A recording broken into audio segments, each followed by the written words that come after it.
I'm Sandra Washington. I'm a council person here in Lincoln, Nebraska, and I am honored and thrilled to have been invited to kick off this year's Homerathon.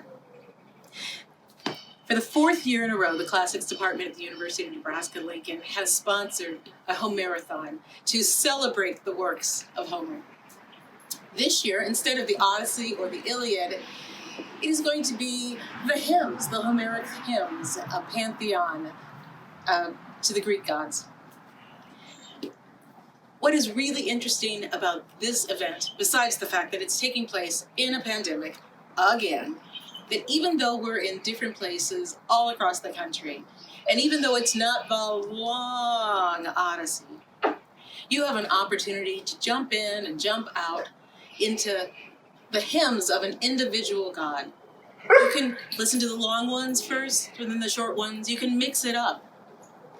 And hymns are a lot like stories. They're portals into the next place, whether it's a threshold that you can cross to begin something new, whether or not it's a resting place where you just let your ears be filled, or whether it's a window looking into a new perspective. The hymns are a great way to be introduced to Homer. So I invite you to sit back and be welcomed by the Classics Department at the University of Nebraska to the 2021 Homerathon. Hi, welcome to Homerathon 2021, the Homeric hymns. Here I am in my office for the last year, or my classroom for the last year, and my name is Dr. Mike Littman. And I'm Dr. Rachel Hart. And we are delighted to bring you the Homeric hymns. And this is, kind of a different year, so we have a different approach to our Homerathon, which is usually the Iliad or the Odyssey. And the plan was to do them in rotation, but we have our second virtual year, so it is virtually a Homerathon, and we are going to virtually do a good job. Sorry, I've been working on a joke for a while. In any event, my point is that what we're going to do, and this is what we thought would be symbolic. We talked a lot about what would we do instead of the Iliad or the Odyssey. And I think the Homeric hymns, which we'll talk about in a second, works particularly well because they are lots of different isolated poems, some very short, some very long. And it's sort of a nice symbolic, this is where we are, and we're in our little boxes here. So we have lots of little poems, and we're going to do the best we can to kind of help bring them alive, but we are also in separate things that form a general whole. So, thus, this year's wonderful Homerathon 2021, the Homeric hymns. Dr. Hart. Yeah, not as many people are familiar with the Homeric hymns as with the longer Homeric poems, the Iliad and the Odyssey. And you could ask questions, are they Homeric? And many of them seem to be written at different time periods in slightly different tones, but they're all written in the same style as the Homeric epics. And why not consider them written by Homer just as well? And each of them is a little different, as you'll see, but ultimately they're all in the same style, the same format, and they have that same kind of feel of performance to them that you get from those longer epics. And so we thought this would be a great way to, again, as Dr. Littman said, to kind of have everybody separately doing it together. And as I guess you'll see, it's going to be like a grand tour of mythology in little tiny pieces, in bite-sized, fun-sized nuggets in parts. Some of them are a little longer, but you'll see. Okay, in any event, I forgot to say on the front end, so I'll say now, I just want to emphasize this is a student-run project. There are students who are putting this together, and when we discussed the possibility of give it a year, students said no. And for that, we are very proud. So here we are doing it again, and so we're glad you're with us. And yeah, good job, students, for not letting us take a year off and coasting. All right, so with that, I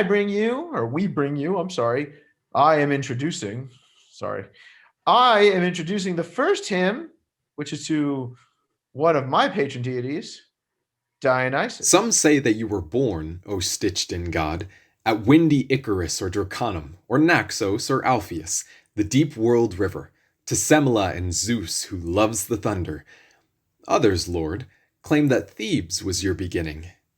Lies. Far from humankind, creation's father gave life to you unknown to white-armed Hera. There is a forest blossoming high peak, Nysa. In far Phoenicia, near the streams of Egypt, we'll set up many gifts for her in temples. Mortals will bring you, every second year, the gift of a full ritual 100 cattle. The Cronian master lowered his black eyebrows. The hair on his divine immortal head fell forward and set high Olympus spinning. So Zeus the counselor nodded and commanded. Be kind, sown god, woman deranger. Singers chant you at the beginning and the ending. No holy song is called to mind without you. Joy to you, therefore, seam-born Dionysus, and to Semele your mother, called Thyone. So our second hymn, the Homeric hymn to Demeter. This is our first very long hymn. And this, many of you will know the basic myth, which is, the story of Demeter's loss of her daughter and thus the origin of winter and so forth and so on, underworld and pomegranates and whatnot. And I just wanted to stress at the outset that this is the sort of the foundational myth for what becomes the rituals at Eleusis. And the tie-in between the two is a debatable topic that we won't get into right now. But no matter what, there is a connection, and as you'll hear. And one of the things I would encourage those of you who have heard me talk, or any of us talk about at the Eleusinian Mysteries, is see if you can see a matchup there. And consider how important this hymn is and the story in it when you think about the mysteries and their getting into a better afterlife and so forth and so on, especially for those of you who have done things in the 5th century. And then there's also, if you're playing Where's Waldo, there may be beer in this hymn. Dr. Hart? Yes, and the connection to Eleusis is just one of the possible interpretations. I won't talk about all of them, but one of the kind of more accepted and more thought about ways of interpreting this poem is as an allegory for marriage from the perspective of young women in the time it was written, where an arrangement is made between the girl's father and a potential husband, and that's it. It happens. And it doesn't have to be, you can look at it as, oh, well, that's really unfortunate. But also keep in mind that in the poem, Persephone's mother is looking out for her and trying to take care of her. And so that can still be read as, even when you're married, your mother will look out for you and be there to, have your best interest at heart, even in your new home and your new family. And that familial connection, that maternal connection, is present in a lot of other ways in the poem. You'll notice a lot of flowers being mentioned, a lot of different plants in different contexts. Every single plant mentioned in this poem has some kind of connection in the ancient world to fertility, either enhancing or stopping it. And so they're not just random pretty flowers, they're kind of emphasizing that idea of fertility and the loss of fertility when Persephone's in the underworld and so on. So there are many, many kind of layers, many things to look at in this poem. And I think it's a great first long one to start with. So the Homeric hymn. Okay. The Homeric hymn to Demeter.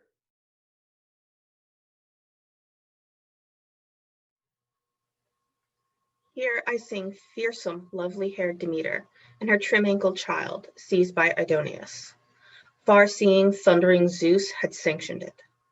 Gold sword, bright-grained Demeter did not know. The girl played with the sea's deep-bosomed daughters in a lush field, picking hyacinths, bright violets, irises, crocuses, roses, and the narcissus, which the earth grew to trap the flower-faced girl, by Zeus's tactics for the host of many. Gods whose life never ends, and mortal people were dazzled by the flower when they saw it. From a single root 100 blossoms flourished, and smelled so sweet the whole sky above it laughed, and the whole earth and the salt sea laughed. Enthralled, the girl stretched both hands toward the fine toy, but the plain of Nysa with its wide roads opened. And the Lord Cronion, famous host of many, drove his immortal leaping horses at her. She was unwilling, caught in the gold chariot that took her wailing, shrieking for the help of her father, son of Cronos, highest and greatest. Yet no undying god or mortal heard her, not even the olive trees with rich fruit noticed. Only bright-veiled and tender-hearted Hecate, the daughter of Perseus in her grotto, and the Lord's son, Hyperion's shining offspring, heard the girl call her father, son of Cronos. But he sat far off in a prayer-filled shrine and took fine gifts from mortals. By his offer, the host and commander of so many, the fame-rich son of Cronos, took his own niece away by force. His deathless horses drew them. While still in sight of earth and starry heaven, the sea's great currents and its clouds of fishes and the sun's radiance, she still hoped to see the tribe of gods again and her dear mother, and this hope soothed her brave mind in its anguish. The mountain peaks, the sea depths gave an echo of her holy voice. Her queenly mother heard it. Sharp was the pain that clutched her heart. Her own hands tattered the veil on her immortal hair. She threw a dark blue cloak about her shoulders and darted bird-like, searching land and ocean. Of all enduring gods and perishing people, nobody wished to tell the truth to her, and birds that carry omens brought no message. 9 days across the earth, majestic Dea roamed, holding in her hands 2 flaming torches, so anguished that she would not eat ambrosia, drink delicious nectar, or wash her body. But when the 10th dawn came and brought its splendor, then, torch in hand, Hecate came to meet her, and the words she spoke to her were full of news. Demeter, queen of seasons and their treasures, what god above or mortal stole Persephone and filled your heart with grief? Her voice alone reached me. I could not see who caused her shouting. So much I know, so little, but told truly. These were Hecate's words. She had no answer from bright-haired Rhea's child, who dashed with her, torch in hand, to Helios, the lookout, for gods and men, and stood before his horses. The brightest of the goddesses harangued him. Helios, gods owe honor to each other. Repay all I have said or done that pleased you. I had a child, a beautiful, sweet blossom. Across the sterile air I heard her shrieking, as if from violence, but my eyes saw nothing. But your rays, from the glittering height of ether, reach anywhere the land and sea themselves reach. Say where my child is. Tell me if you saw her. Which of the gods, or which of human mortals, took her against her will without my knowledge? Hyperion's offspring gave to her this answer. Lady Demeter, bright-haired Rhea's daughter, I'll tell you, from respect and sympathy, how you must miss your slender-ankled child. No god but Zeus, cloud-gatherer, is guilty. He made her over to his brother Hades as a fine wife. To misty dark he took her, in a chariot, even though she shrieked in protest. Goddess, you must give up your noisy grieving. You'll have no benefit from endless anger. Hades, your own blood brother, won't disgrace you as a son-in-law, for that wide ruler's privilege was from the start a third of all creation. He is allotted kingship in his country. He spoke these words, then shouted to his horses. Like long winged birds they sprang with the quick chariot. A grief more terrible and savage seized her. Now angry with the dark cloud son of Cronus, she left the gathered gods on high Olympus and went to human cities and their rich fields. For a long time she covered up her beauty. Men and loose-belted women did not know her to look at till she reached the house of Celeus, insightful ruler of perfumed Eleusis. Grief in her heart, she sat down by the road, by the maiden's well, where citizens drew water, in the shadow that a bushy olive gave her. Looking quite old and long, cut off from childbirth and the gifts of garland-loving Aphrodite. Like nurses of law-serving rulers' infants, and storeroom keepers in their echoing mansions, the daughters of Celeus, son of Eleusis, there to draw water easily and take it in bronze jugs to the house of their dear father, saw her. 4 girls like goddesses in fresh youth, Callidus, Cleisidice, charming Damo, and Callithe the eldest. They did not see a god there. That is difficult for mortals. But the girls spoke winged words as they stood near her. Where do you come from, Granny? And what kind of old person are you? You avoid the city? The halls are shady there, and full of women. Some are around your age, and others younger. All have kind words and treatment ready for you. This the girls said, and the divine queen answered, Bless you, dear children, strangers of my own sex. Here is my story. It is not improper to tell you everything because you ask me. Do so is what my lady mother called me. On the wide back of the sea I came, unwilling from Crete. The violence of some pirates brought me. At Thoricus they landed with their swift ship. We women crowded out onto the shore with our captors, and they set about with supper beside the stern. And yet my heart desired no meal to make it glad. With stealth, I hurried through the dark land away from the arrogant masters. I would not let them take me, a free woman, across the sea and turn me into trade goods. This far my wandering leads, but has not taught me what country this might be, and of what people. May all who have their mansions in Olympus supply you husbands, so that you have children, just as your parents wish. But you take pity. Dear children, kindly say which house to go to, and for which man or woman I should labor. Gladly at tasks that suit an older woman. Tenderly I could nurse a newborn baby, held in my arms, care for the house, or make up the Lord's bed in the niche of a fine bedroom, or teach the household chores to younger women. The Virgin Callidus gave this answer. Of all the girls, she was the prettiest. Mother, the gods' gifts, even painful ones, we mortals must accept. Gods are much stronger, but I will give you clear directions, naming all those who lead the people with their power and prestige, guarding the city's crown of towers with their advice and their just judgments. Subtle-minded Triptolemus, Dioclus, Polyxenus, irreproachable Eumolpus, Dolichus, and our own high-hearted father. All of these men have wives to keep their mansions, and not a single lady, once she saw you, would sneer at you and turn you from her doorstep. They'll take you in, since you're like a goddess. But if you like, wait. We will go back quickly to our father's house and tell what you have told us to our long-belted mother, Nera.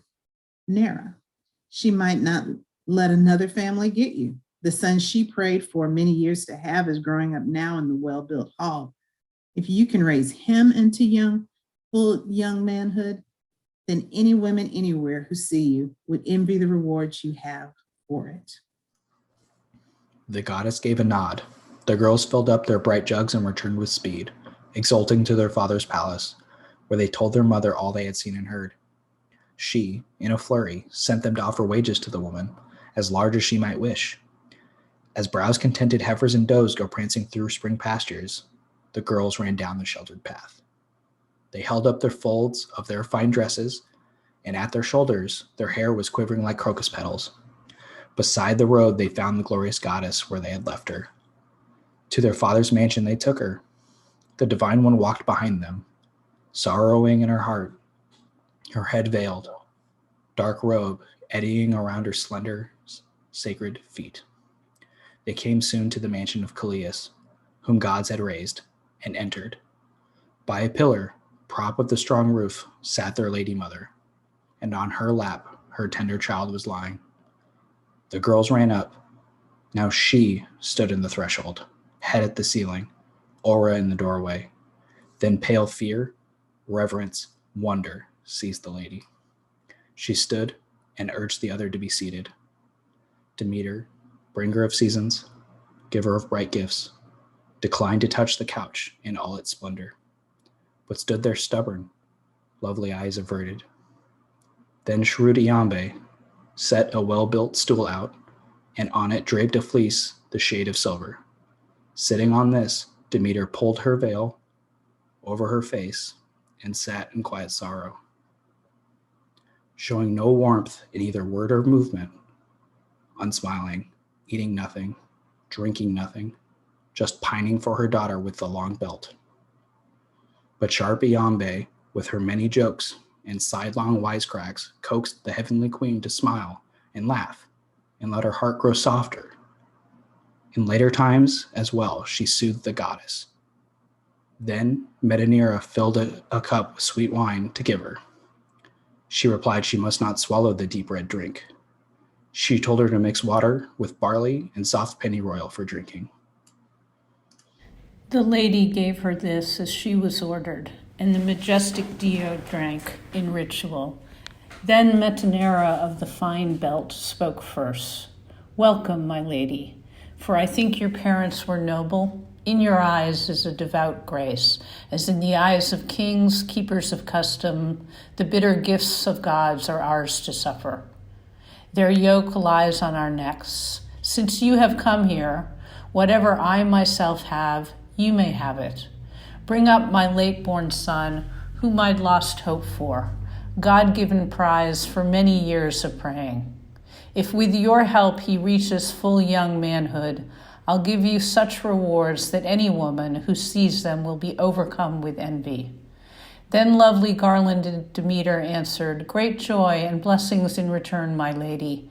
Gladly I'll take and raise him as you urge me. I doubt that witchcraft or the undercutter will do him damage through his nurse's laxness. I know a charm the woodcutter will fall to. I know a barrier to hateful sorcery. She spoke, and with divine hands took the child to her fragrant lap, much to his mother's pleasure. Demophon, bright son of Metanira, of the fine belt and the wise Selaus, she nurtured. In the palace he grew, godlike. He took no food or mother's milk.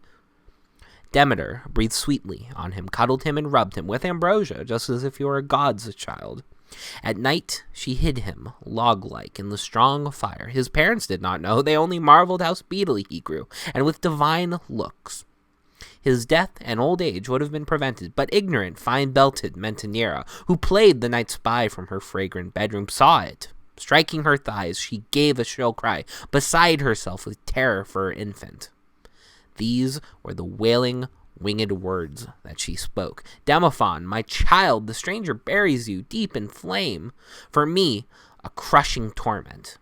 The shining goddess heard her speak in anguish. Bright-crowned Demeter then was filled with frenzy. With her immortal hands she took the dear child, born beyond hope in the palace from the fire, and threw him to the floor in terrible anger, and spoke to Metanira of the fine belt. Idiot mortals who cannot foresee your fate, a good or bad one is coming towards you. You cannot mend the mindless thing you did. Implacable Styx, water the gods swear by. Be witness, I was going to spare him old age and death, and give him endless honor also. He cannot now escape the fiends of death, but since I held him, sleeping on my lap, he will possess lifelong, unwithering honor, once he has grown up through the circling years. Eternally, the Eleusinians' children will struggle with each other in fierce battle. I am revered Demeter. From me is given the greatest help and joy to gods and mortals. Let all the people build me a great temple, shading an altar by the city's steep walls. Merciless, grim for mortals, the earth let rise. No seed, since glorious crown Demeter hid it. For nothing oxen drew their squads of curved plows. White barley seed fell thickly without profit. Her ruthless famine would have made away with humankind and all the splendid things it gives in sacrifices to Olympus. Had Zeus not taken notice and considered, he first sent gold-winged Iris down to summon Demeter of the lovely form. The bright hair, he spoke, and she obeyed Zeus of the dark clouds. The son of Cronus, quick feet, brought her earthward to the fortress of Eleusis, rich in fragrance. And there she found Demeter in her dark cloak, and from her mouth this greeting fluttered outward. Demeter, Zeus, whose wisdom has no ending, summons you to the clans of the undying. Do not keep Zeus's words from its fulfillment. This supplicating speech did not convince her. The Father then dispatched each of the blessed, who live forever, one by one arriving. They urged her, and the bribes they named were many, glorious objects in her choice of honors. No one subdued her spirit and convinced her. Her stubborn rage rejected all their speeches. She would not climb Olympus in its fragrance, she said, or let the land send up a harvest, before her own eyes saw her sweet-faced daughter. Loud thundering, wide-seeing Zeus, who heard this, sent down to Erebus the Argus killer, with his gold wand to try sweet words with Hades, win pure Persephone from misty darkness, and lead her to the light where other gods are.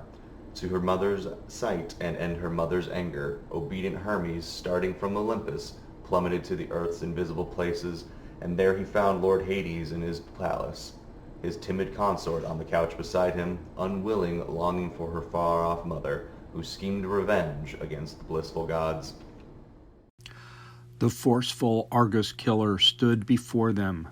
Dusky-haired Hades, king of all the perished, Father Zeus ordered me to bring Persephone the noble out of Erebus to join us, since at the sight of her, her mother's fury against the gods will fade.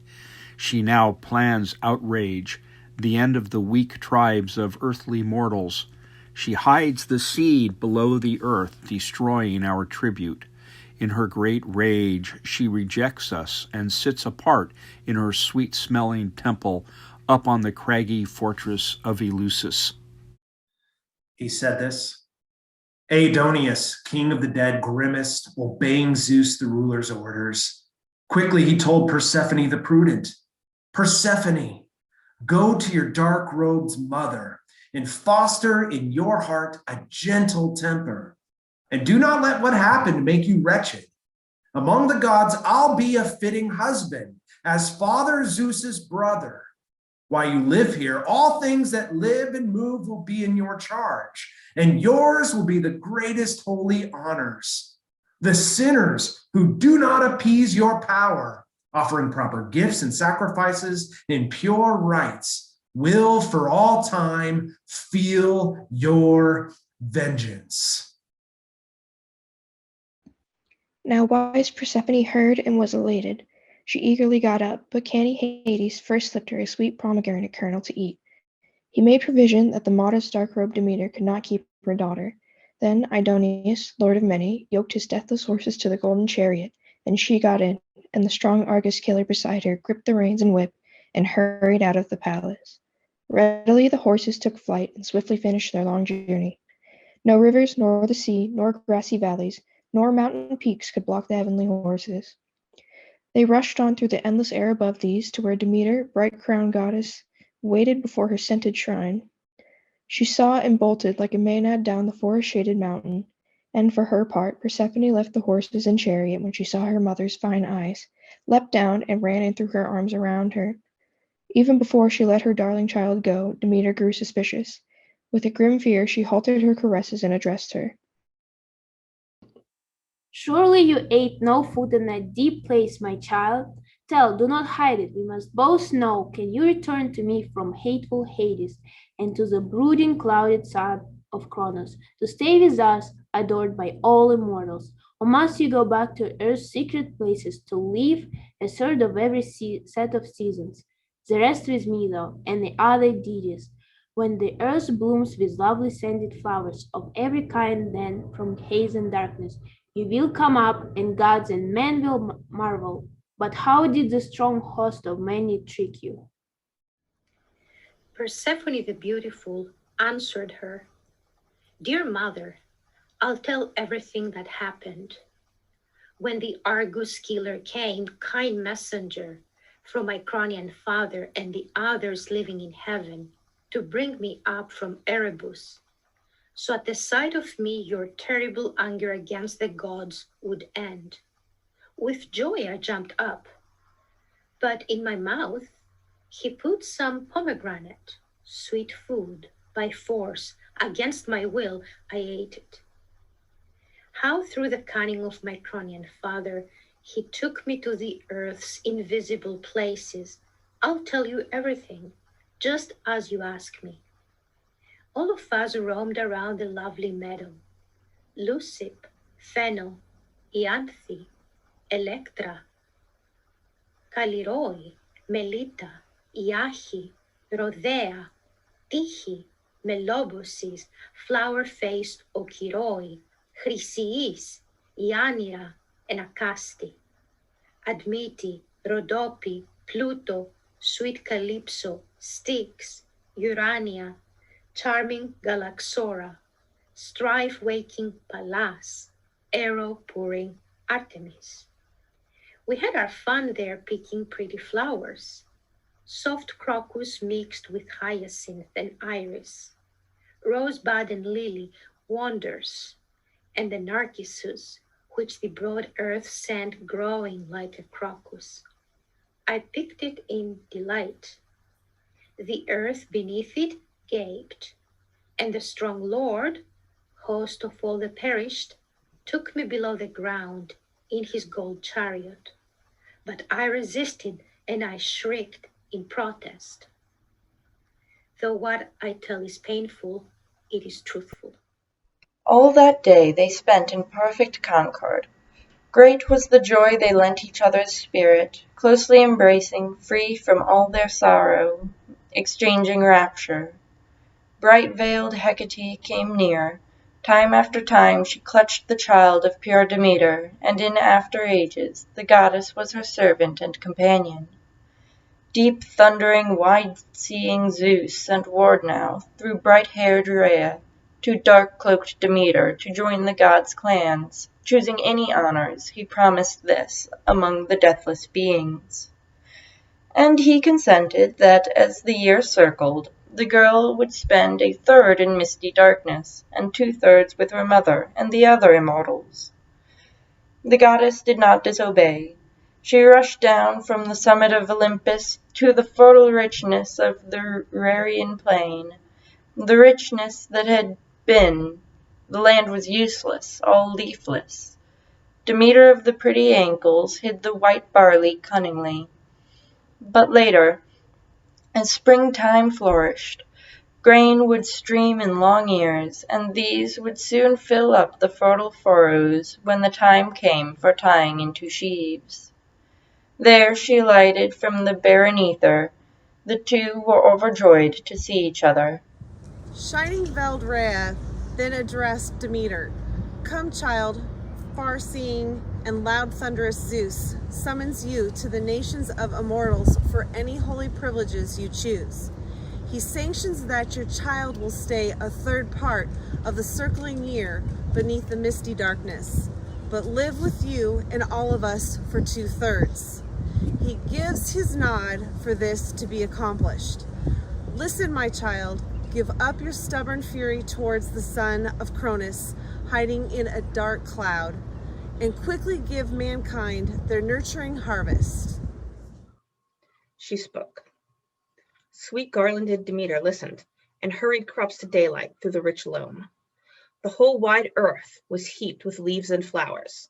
She then went to the kings, keepers of custom, Triptolemus, Diocles, driver of horses, strong Eumolpus, Callias the commander, and taught all these her proper rites and mysteries, or sacred, inviolable, not to be questioned or told of. Fear of the gods holds back the voice. Yet any earthly man is blessed who sees them. The uninitiated have no portion like his, when dead below in mist and darkness. The shining deity gave these instructions. Now the two joined the others on Olympus. Alongside thunder-loving Zeus, they live there, revered and holy. Happy among the earthbound is anyone who feels their love and kindness. They quickly send a guest into his great house. Wealth, who gives all good things to mortal people. Come, you who keep Eleusis with its sweet scents, current-circled Paros and rocky Antron, Queen Deo, ruler of shining gifts and seasons, Persephone as well, your lovely daughter. Please bless your singer with a cheerful living. I pledge your story, then a new recital. Okay, our next hymn is one of the other long ones, the second longest, and that is the Homeric hymn to Apollo. And it's partially longer because when at least I learned it, it was 2 hymns, and now it's 1, so we're just going to go with that for now. And the point is that it talks about Apollo in 2 guises. Apollo of Delos, so Delian Apollo, and Apollo of Delphi, Delphian Apollo. And these are the 2 very sacred places, in antiquity for Apollo, who I'm sure you know he's the god of archery and music and prophecy and all sorts of other wacky things. But the important thing is that Delos, Delian Apollo, some of you may know Delian League. I just want to point that out. And then, of course, Delphian Apollo. This is the Delphi, the place where you go and ask questions and oracles and all that. So here is what, from the Homeric point of view, is the origin story. And just as a fun trivia that I know some of you guys just heard me say this year, note that in the Iliad and the Odyssey, we don't get a lot of is Delian and Delphian Apollo. But you do remember, some of you, and if not, I'm just telling you, sometimes in the Iliad and the Odyssey, Homer jumps in and he gets all involved. He rips the fabric of the poem and he starts talking to characters. That's weird. Here, look out for your Homer cameo. Homer's going to say something to you in this poem. I suggest you listen. To Delian Apollo. Apollo, the far shooter I'll fix in mind. All gods but one rise quickly from their seats.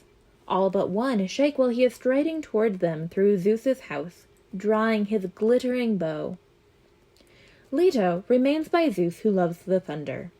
She first unstrings the bow and shuts the quiver, then takes the weapon off his burly shoulders and hangs it from a gold peg on a pillar of his father's hall and leads him to his throne.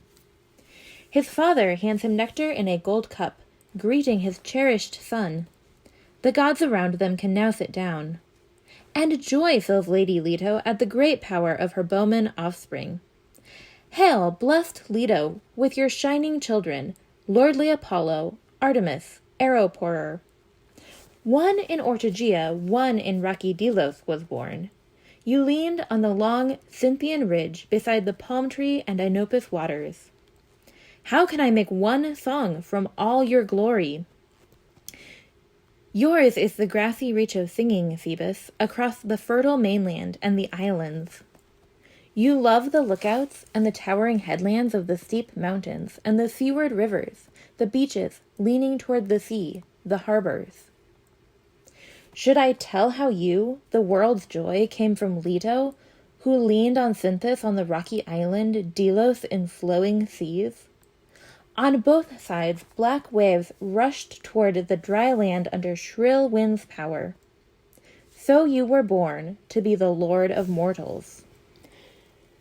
Through Crete and to the polity of Athens, Euboea, known for ships, Aegean Island, Aegea, Erythea, sea-perched Peparethus, Thracian Athos, Pelion's giant upreach, Samos near Thrace, the shadowy hills of Ida, Autochony's sharp height, Skyros, Phocea, sturdy-built Imbros, mist-encircled Lemnos, Aeolus' son Makar's holy Lesbos, Chios, the richest island in the water, craggy Mimas, Corythus' high summits, radiant Claros, Aegia's dagger mountain, moist Samos, and the sharp crags of Mycale, Miletus, Kos, and the Meropian city, sheer Cnidos, and the hard winds of Carpathos, Naxos, Paros too, and stony Renea. To these, in labor with the archer, Leto traveled to find a homeland for her child. But every country shook with fear, none daring, even the wealthiest, to welcome Phoebus. But then the lady Leto came to Delos and sent out fluttering words and an inquiry. Delos, if you allow Phoebus Apollo, my son, to make his temple and his home here, because, no other god will take you, never will you have wealth in sheep or cattle or grain or any green thing in abundance, but with Apollo, the far worker's temple, all humankind will gather here and bring you 100-strong herds, Wonderfully rich, the savor of burning fat will rise. Those living in you will eat the gifts of strangers, not your thin fields. She spoke, and Delos made happy answer. Leto, excellent daughter of great Cois, I'd welcome the Lord Archer being born here. It's true, I have a deadly reputation, and here's a way to get tremendous honor. But Leto, what I fear should not be hidden. They say Apollo in his arrogance will lord it over everyone, immortals and mortal men, as well on fields where wheat grows. My heart and mind are full of sickening fear that when he sees the sunlight for the first time, he'll feel contempt for me, a stony island, and kick me over into the broad ocean, while a great downsurge sweeps over my head. Forever he will choose another country, and build his shrine and plant his shadowy forests. Black seals and many-footed things will settle, in me untroubled, where there are no people. But goddess, if you dare to swear a great oath that here he first will build a splendid temple, an oracle for mortals, he can go then to all the world in his great fame and glory. She spoke, and Leto swore a great, divine oath. Be witness, earth, and the wide sky above me, and the slow Stygian stream. This is the pledge the blessed gods hold greatest and most fearful. Here the god's fragrant altar and his precinct will always be, and you will be his favorite. And when the oath she offered was completed, the lord of Farshudu's birth made Delos joyful. But unexpected pains, 9 days and 9 nights, pierced Leto. Yet the goddesses around her were all the noblest. Rhea and Dione, Ichneia, Themis, sighing Amphitrite, immortal ladies, all but white-armed Hera, who waited in cloud-gathering Zeus's palace, and birth-pain Eileithyia, who did not know. She sat on high Olympus under gold clouds, since white-armed Hera's jealousy and cunning kept her away, while Leto of the bright hair was laboring with a strong and perfect male child.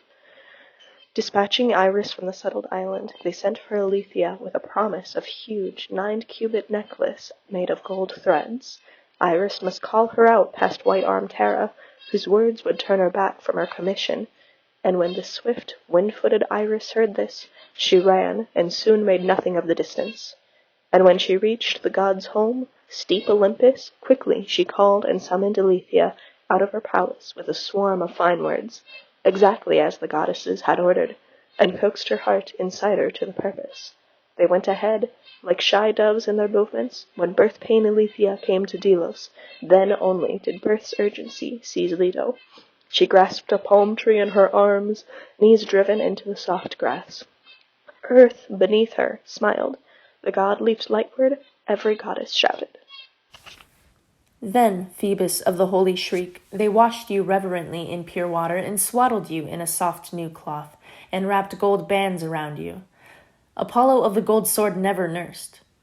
Themis instead gave nectar and ambrosia, sweet offerings from holy hands. And Leto rejoiced to be the forceful archer's mother. But Phoebus, when the holy food was in you, the gold band would not hold you as you struggled. Nothing could bind you. Knotted ropes came loose. Apollo spoke among the deathless women. I will be patron of the lyre and curved bow, and prophet of the changeless will of Zeus. Now long-haired Phoebus, god who shoots from far off, went walking on the land with its wide highways. The goddesses were all astonished. Delos was heaped high with gold by Zeus and Leto's son, elated that the god had made his home there, among all lands and islands, as the dearest. She blossomed like a forest-covered hilltop. You, the Lord Archer, silver-bowed Apollo, sometimes go striding over rugged Cynthus, or wander through the islands full of people. You claim a crowd of temples, throngs of copses.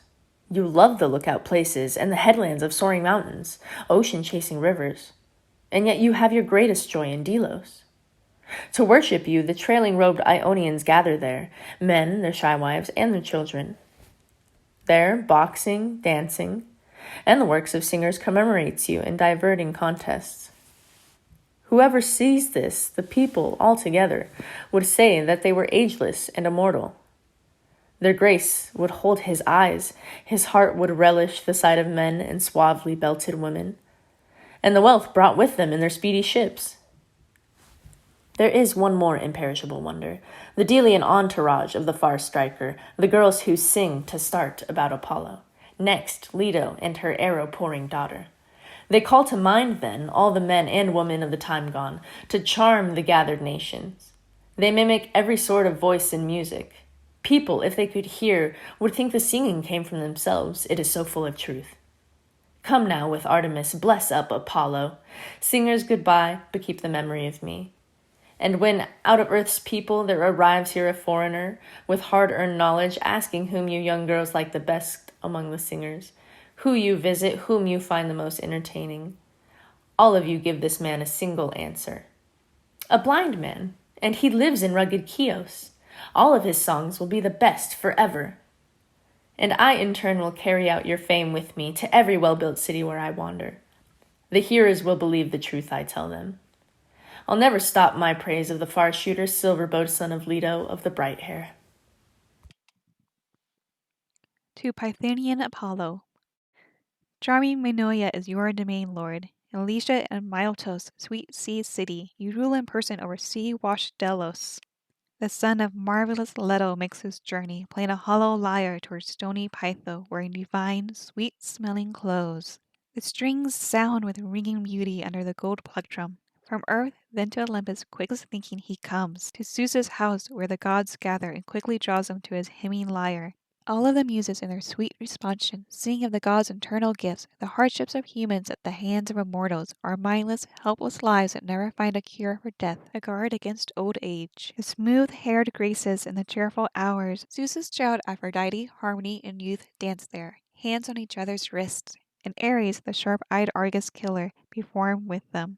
And Artemis, arrow-pouring, Apollo's sister, hardly plain or stunted, but towering in wonder in her beauty. Phoebus Apollo dances to his lyre with fine, high steps and brightness rayed around him, his rapid feet and precious tunic glow. And gold-haired Leto and the counselor Zeus are full of pleasure in their great hearts at seeing their dear son frisk among the mortal gods. How will I find the right song in so many? Shall it be about the lover's expedition? And once he went to court the child of Azon, with well-horsed godlike Ischys, son of Elatius, with Phorbas, child of Triops, with Eurystheus, or as Leucippus and his wife's companion. On foot, by chariot, Triops could not beat him. Or how you, archer god, at the beginning sought where to build an oracle for mortals. You came down from Olympus to Pieria, then passed by sandy Lectus and Aninia, the brave, and you quickly reached Euclus. You walked Sinaeum and maritime Euboea. On the Leletan plain you stood, deciding to make no temple and no tree-rich glade there. But next, far shooter, crossing the Eurypus, you climbed the green and holy hill, but left it quickly for Myclesis and Temusis, bedded in grass, and Thebes covered in forest. No one was living yet in holy Thebes. In Thebes there was no paths, there were no highways over a wheat-spread plain, but only forest. From there you traveled on, archer Apollo, and reached Poseidon's shining grove on Chestus. New broken colts there pant really from pulling their handsome vehicles, and skillful drivers jump to the ground and walk the road. Their horses rattle the empty and unguided chariot. All that are broken in the tree-rich forest are overturned. The horses are looked after. This is the primal ritual. The drivers pray to the priest. The chariots are the gods' share. From here, archer Apollo, you proceed and touch upon Cepheus with its clear stream, the dash of its sweet water from Lalia. You forded it, past towered Achelea, far worker, and reached grassy Haliartus, and now approach the peaceful place, Telphusa, where you chose to make your temple in thick groves. You stood there on the spring's edge and addressed her. Telphusa, I propose to build a temple, a splendid oracle, and men will come here, driving their gifts, herds of whole ritual hundreds. Inhabitants of the rich Peloponnesus and Europe and the islands washed with currents will come with questions. I will give true counsel to all in prophecies in my rich temple. Phoebus Apollo quickly laid foundations, very long, solid, wide. But when she saw them, Telphusa made this speech in her heart's anger. Phoebus, far-working lord, hear and consider. You have in mind to build a lovely temple, an oracle for mortals who will always drive their herds here for you in perfect hundreds. But let me give you something to consider. The stomp of speedy horses and mules slurping from my holy springs will irk you constantly. Everyone coming here will want to ogle fine chariots and hear the thud of horses, in spite of your great temple and its treasures. Listen, though you are dominant and better than me, Lord, and your power is enormous. Instead, build in the hollow of Parnassus at Crisa. No swank chariots, no fast horses, will clatter there around the well-built altar. Men's famous tribes, acclaiming you as healer, will bring you gifts, and you will be delighted at first-class sacrifices from your neighbors. Her speech convinced Apollo and accomplished that her name would be known there, not the archer's. Onward you went, far-striking god Apollo, and reached the city of the savage Phlegians. Without a thought for Zeus, these men inhabit a lovely glen by the Caphesian lake. From there you hurried toward the ridge at Crisa. Parnassus, topped with snow, stood overhead. A slope turns toward the west. A cliff above it hangs, and a rough and lovely glen runs under. Phoebus the noble made a resolution that a majestic temple would be built there. I mean to build a graceful temple here, an oracle for mankind who always will drive me gifts, herds of 100 cattle. Inhabitants of the rich Peloponnesus and Europe and the islands ringed with currents will seek my oracle. I will give all these true guidance for the future in my rich shrine. Apollo spoke and laid out the foundations, wide, solid, and very long, and a stone threshold was placed by the sons of Erginus, Trophonius, and Agamedes, friends of the deathless gods. The endless human nations raised a temple of carved stone to be sung about forever. A lovely spring flowed near. The noble son of Zeus killed a huge snake with his stout bow there, a savage, bloated monster who brought outrage continually against the country's people and slender-footed sheep, a gory curse. Foster child from gold-throned Hera, fierce Typhaon, hateful hurt for mankind, born out of Hera's rage at Zeus the father when he gave birth to glorious Athena from his own head. The lady Hera, furious, blurted in the assembly of immortals, "All of you, gods and goddesses, take notice. Cloud-gathering Zeus was the first to mortify me. I was the one he made his honored wife. Without me, though, he had gray-eyed Athena, shining even among divine immortals. But out of me, the maimed child you all see, Hephaestus with his warped legs is what I have. I grabbed him, slung him into the wide ocean. But the silver-slippered child of Nereus, Thetis, took care of him, she and her sisters. I wish she'd done the gods another favor. Ingenious felon, what will you contrive now? How could you give Athena life without me? Could I not do it? I am called your consort among the deathless ones who own high heaven. Think what I might concoct against you some day. In fact, I'll engineer the birth of my child, superb among the death-forgetting deities. I will not shame the holy bed we share, but neither will I enter it. I'm staying away from you, but still among immortals." After this speech, the cow-eyed Lady Hera departed in her rage and swiftly made this prayer, slapping the ground to rouse its power. "Earth and broad sky above us, listen to me. And God and man-engendering titans living below, around the massive gulf of Tartarus. All of you here, give me a child apart from Zeus, but just as strong. No, even stronger, as Zeus was stronger than his father Cronus." She spoke and smacked the surface with her strong hand. The rich earth shuddered. When the goddess saw it, the heart inside her reveled at fulfillment. From that time on, until a year was finished, she shunned the bed of Zeus the perspicacious and the elaborate throne where she had once sat, constructing clever plans to tell her husband, and stayed inside her prayer-filled temples, relishing gifts. The soft-eyed Lady Hera. But when the days and months were all completed, the year revolved, the season's ring perfected, she gave birth. It was unlike gods or humans, Typhaon, savage pestilence for mankind. Cow-eyed Queen Hera heaped bad things together, grabbed him and took him to the willing she-snake. While he inflicted crimes on famous peoples, everyone she found met their swooping death day. Until the Lord Far-worker sent an arrow to overpower her. Broken in her torment, she gasped and rolled supine across the landscape. A scream roach, huge, prodigious.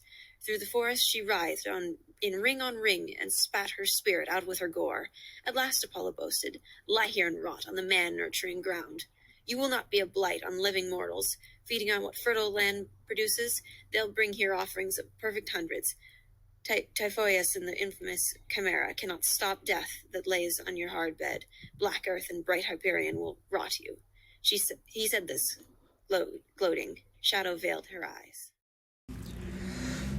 She festered there beneath the holy sun's strength. Pytho is named from this. They call Apollo Pythian Lord because in this spot rotted the grisly creature in the stabbing sun's glare.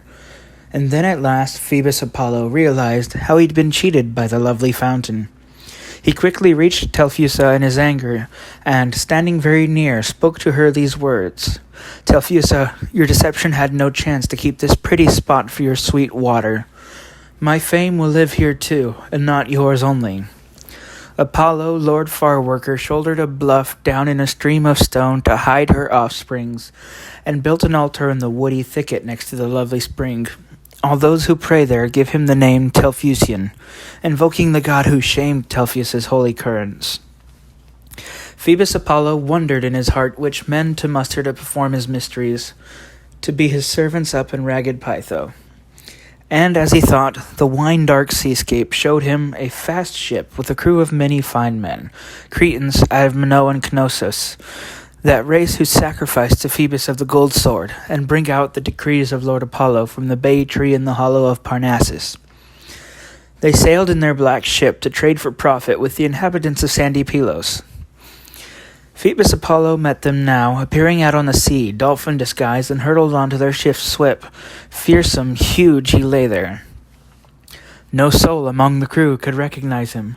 He thrashed around and rattled the ship's timbers.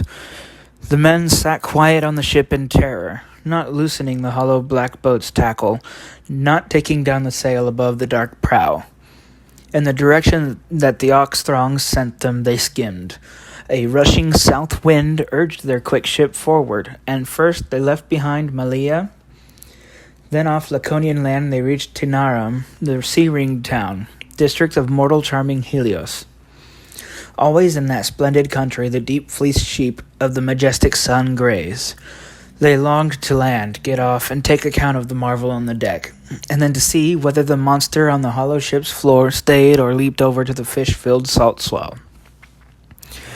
The well-built ship would not obey the rudder, but took a route by the Peloponnesus. Apollo, Lord Farworker, made the wind blow and steered with ease. Accomplishing its journey, the ship reached Arene, sweet Argifia, Thyron, the fort of Alpheus, fine Api, and sandy Pylos with its native people. It passed by Cruni, Chalcus, and by Dyme, by glittering Elis ruled by the Epei. Glad with the wind from Zeus, it shot toward Pherai. Above the clouds appeared the peak of Ithaca, Dulichium, Same, Zakynthos Forest. Once they had circled the whole Peloponnesus, there showed ahead the mammoth gulf at Crisa, the rich peninsula cut off along it. A clear west gale came down at Zeus's order, blustering from remote skies, and the ship fled, crossing with speed the ocean's bitter water. They swept back then, in sun and dawn's direction, with Lord Apollo, Zeus's son, their leader. They sailed to far-seen Crisa, rich in vineyards. On the harbor sands, the voyaging hull was grounded. The Lord Farworker soared up from the vessel, bright as a star, though it was noon. Around him the sparks swarmed, and their brilliance reached the far sky. He stepped into his shrine, past precious tripods, and there he kindled flame to show his arrows. The brightness conquered Crisa, and a shout rose from Chrysan wives and pretty belted daughters. At Phoebus in his onslaught, each felt terror. From there, quick as a thought, he flew aboard ship, an energetic, strong man in appearance, a youth whose long hair fell around broad shoulders, and let these words go flying out at them. Where do you come from on the roads of water, strangers? Who are you? Traitors? Are you reckless pirates, roaming around the sea and preying on strangers at the risk of your own lives? Why do you sit there, baffled and unable to disembark or stow the black ship's tackle? Those traveling for their living have this privilege, when their black ships exchange the sea for seaboard. The sailors, with their bellies full of tiredness, are gripped with longing for, instead, some good food. His words brought courage back into their hearts. The Cretan leader spoke and made an answer. Stranger, since you are not like any mortal, but like the deathless gods in heightened beauty, have health and joy and all the gods can give you. Tell me this truly, let me understand it. What is this land, this town? Who are these people? With other plans we cross the sea's great chasm from Crete to Pylos. We are all proud Cretans. Now in our boat we land here, quite unwilling, out of our way and longing for the way home. One of the gods has brought us by compulsion. Apollo the far worker gave this answer. Strangers who lived near richly wooded Knossos, you forfeit the return you once expected to your lovely town and prepossessing mansions and much-loved wives. Here you will keep my temple. It will be rich, and great crowds will revere it. I am the son of Zeus, the proud Apollo. I brought you here across the sea's great chasm, not doing harm, but making you the stewards of a rich shrine mankind will stand in awe of. The gods' plans will be yours to know. By their will, your honor will be endless and unbroken. But come now and obey without delaying. To start, untie the thongs and take the sails down. Then heave the speedy ship up on the dry land. Take out your goods and strip the straight ship's gear. Where the breakers reach the shore, construct an altar and light a fire and offer up white barley and pray together, standing round the altar. Since, at the very start on murky ocean, my dolphin form jumped into your fast vessel, pray to me as the dolphin god. The altar will be the dolphin's lookout through the ages. Next, have your dinner by the rapid dark ship. Pour wine out to the blessed on Olympus. But once you're rid of any lust for good food, come with me, chanting, Glory to the healer, to the place where you will keep my wealthy temple. He spoke. They heard with reverence and obeyed him, untying thongs to lower sails, then setting the mast against the mast west with the forestays. The men then disembarked on the sea's margin and dragged the quick ship up onto the dry land, high in the sand, and laid long stays beside it. And there they built an altar on the sea edge and lit a fire and offered up white barley and prayed around the altar as he'd ordered. They took their dinner by the speedy black ship and poured wine to the blessed on Olympus. But when their lust for food and drink was dealt with, they started off. The Lord, the son of Zeus, led, holding his lovely lyre and playing sweetly, his steps graceful and high. The Cretans followed to Pytho, dancing and singing, Hail, our leader, the way the Cretan hymnists sing, or pupils of the muse, who touch hearts and throats with sweet tunes. Untiring, they marched towards the crest and reached Parnassus in the lovely spot fate granted to them to live in, honored by so many. His fearful holy precinct and rich temple he showed them. Nonetheless, their hearts were troubled. The captain of the Cretans spoke, inquiring, Lord, since you took from us our father's country and all our friends, this must be what you wanted. How will we live now? Please explain it to us. This place has no enticing vines or meadows to let us serve mankind here and still prosper. Apollo, Zeus's son, smiled as he answered, You humans, dismal half-wits who go looking for misery, anxiety, and hardship, I'll speak in such a way that you remember. Each of you, with dagger in his right hand, can kill sheep endlessly but still have plenty. Mankind's great tribes will bring to me so many. So guard my shrine and host the clans of mortals who gather here. Above all, show my purpose. If any word or act of yours is stupid or criminal, this is the way of humans, then other men will come to be your rulers, and by compulsion you will serve them always. These are my words, take them to heart and guard them. So joy to you now, son of Zeus and Leto. I will rehearse your story, then another. Next up is another long hymn, the Homeric hymn to Hermes. And the tone of the poem is really in keeping with Hermes' character as a little bit of a trickster and a little sneaky. And it's nice that this comes right off of the poem, the hymn to Apollo, because Apollo also features heavily in this. And it's really about the relationship between the two brothers in a lot of ways. It's a very mundane, interfamilial sort of story with your average sibling rivalry. They can't get along, they argue, they go running to their dad. Dad, who's right? Listen to what he did. I didn't do anything. And keep an eye out for which side the dad takes and why. But it's a very, very real feeling for those of you with siblings. Yes, as someone who knows. And I would just, some things to watch out for. First of all, this is, I would argue, well, I don't think anyone would argue against me. This is the most comic hymn, and it is picked up eventually by Sophocles. Now, some of you may remember me talking about satyr plays The thing that isn't a tragedy or a comedy, but it's the other drama, would have been after the trilogy, the dramatic trilogy. We have one, the Cyclops. Some of us have discussed it.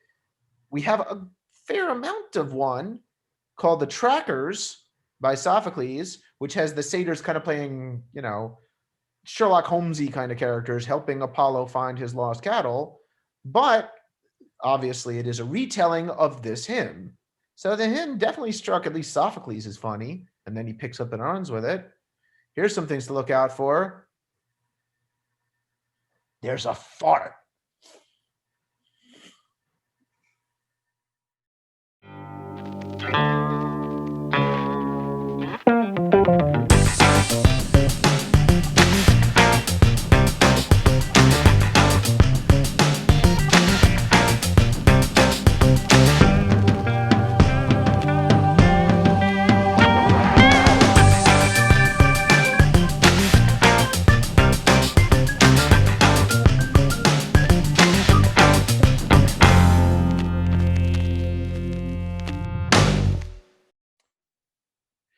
Muse, sing of Hermes, son of Zeus and Maia, lord of Kylene and flock-rich Arcadia, the gods' luck-bringing messenger.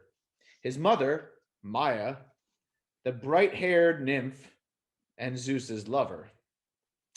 She stayed away from where immortals gather, but in her shadowy cave, the son of Kronos made love to this well-groomed young thing at nighttime, while white-armed Hera lay submerged in sweet sleep.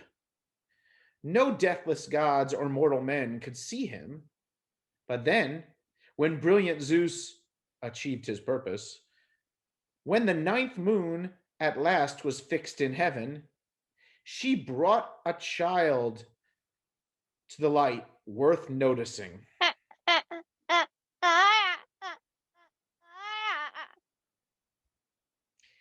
Endowed with wheedling ways, twists, and connivance, a bandit, a cattle rustler, a dream commander, a gate lurker, and nocturnal spy, designed to flash flamboyant deeds among immortals.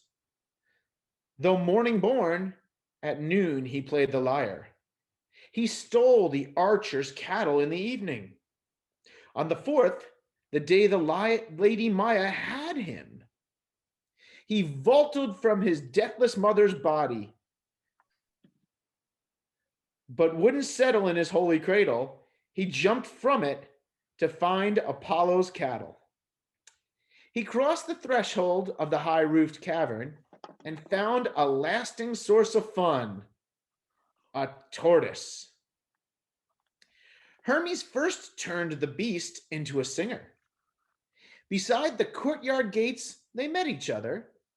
She grazed the flourishing grass outside the house, pompously marching. Zeus's son, the helper, saw her and laughed and rapidly addressed her.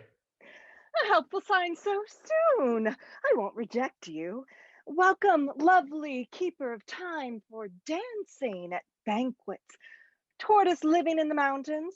Where did you get your, spotted shell? It's a nice toy. Taking you home will sure be worth the trouble. Just help me out a bit. It's no discredit. Better to go inside and be protected. Alive, you'll be a wall against bad witchcraft, but dying, you'll make one terrific singer. That's what he said.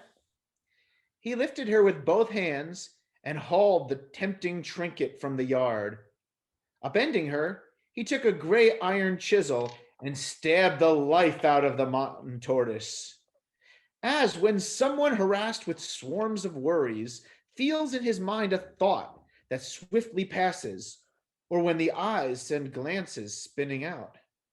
So noble Hermes planned, pronounced, and performed it. He cut some reeds to measure and secured them in holes pierced through the beast's shell from the back. With skill, he stretched a cowhide thong around it. He fitted horns and joined them with a crosspiece. stretched 7 sheep's gut strings to sound together across it. Now he held the fine new gadget and tried it string by string, hand and pick making prodigious sounds. He sang along quite nicely. Improvisations such as young boys warble when at some festival they taunt each other. He reproduced the intimate discussions of Maya, with nice shoes, and Cronian Zeus, divulged the splendor of his own conception. He praised the nymph's attendants and her bright house, and all the tripod pots and kettles in it. But while he sang, his cravings went off elsewhere. He took the hollow lyre in and concealed it in his holy cradle. Hot for meat, he darted from the lovely smelling place to a lookout. Then he devised some staggering stealth to rival housebreakers in the black hours of the nighttime. The sun, driving his chariot and horses, went under the land towards ocean, and yet Hermes ran to the shadowed mountains of Pieria, since there the blessed god's immortal cattle were housed, and grazed in fresh and lovely meadows. Now Maya's son, the watchful Argus killer, cut 50 mooing cows from the holy herd and turned their track over the sand and off track. This is the slick contrivance he arrived at. He put their front feet where the back ones should be, swiveled around, and faced them as he walked. First, on the beach, he crafted wicker sandals, a really wondrous woven innovation. That mix of tamarisk and myrtle branches. He tied the flowering brushwood in a bundle and strapped it snugly underfoot as light shoes, the leaves still on. The glorious Argus killer brilliantly expedited his way home, plucking his transport in Pieria. An old man in his flowering vineyard saw him,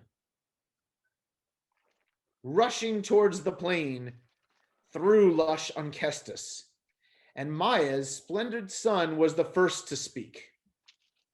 Old man with twisted shoulders, scratching at roots. Well, you'll have a lot of wine when the grapes are growing. What your eyes see, don't see. Be deaf while hearing and silent. What belongs to you won't suffer. He spoke and rushed the hardy cattle onward. Bright Hermes herded them through shady mountains, sounding ravines, and plains with floods of flowers. Then the divine night, which was his dark ally, came near its end. Work-breaking dawn was breaking.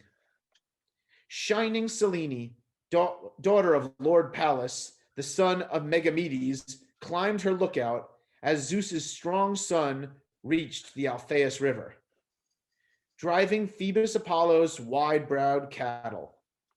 They came untiring to a high-roofed shelter and troughs in front of an enchanting meadow.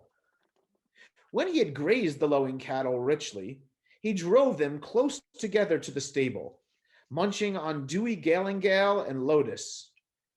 He heaped logs and engineered a fire. With a bright branch of laurel he had peeled, fitted it in his palm, it breathed a hot blast. So fire sticks and fire were invented. He placed a load of dry sticks in a deep trench, heaving dense armloads there. The fire brightened, heat hurtling from the blast of that strong blaze. Famous Hephaestus flared up high and mighty. Now, Hermes dragged 2 bellowing round-horned bovines up to the fire with his ample power. He thrust the panting animals on their backs, then on their sides, He leaned in and pierced their spines. Pressing ahead, he carved out fat, rich pieces, stuck them on wooden skewers, and roasted them. The meat, the prized back, even the blood pudding stuffed in intestines, all lay on the ground now. He stretched the skins across a rugged boulder. Long ages they've remained since they were put there, continually till now. But gleeful Hermes dragged his rich cooking to a smooth, flat rock, and out of it he made a dozen portions by drawing lots. Full honor went with each part.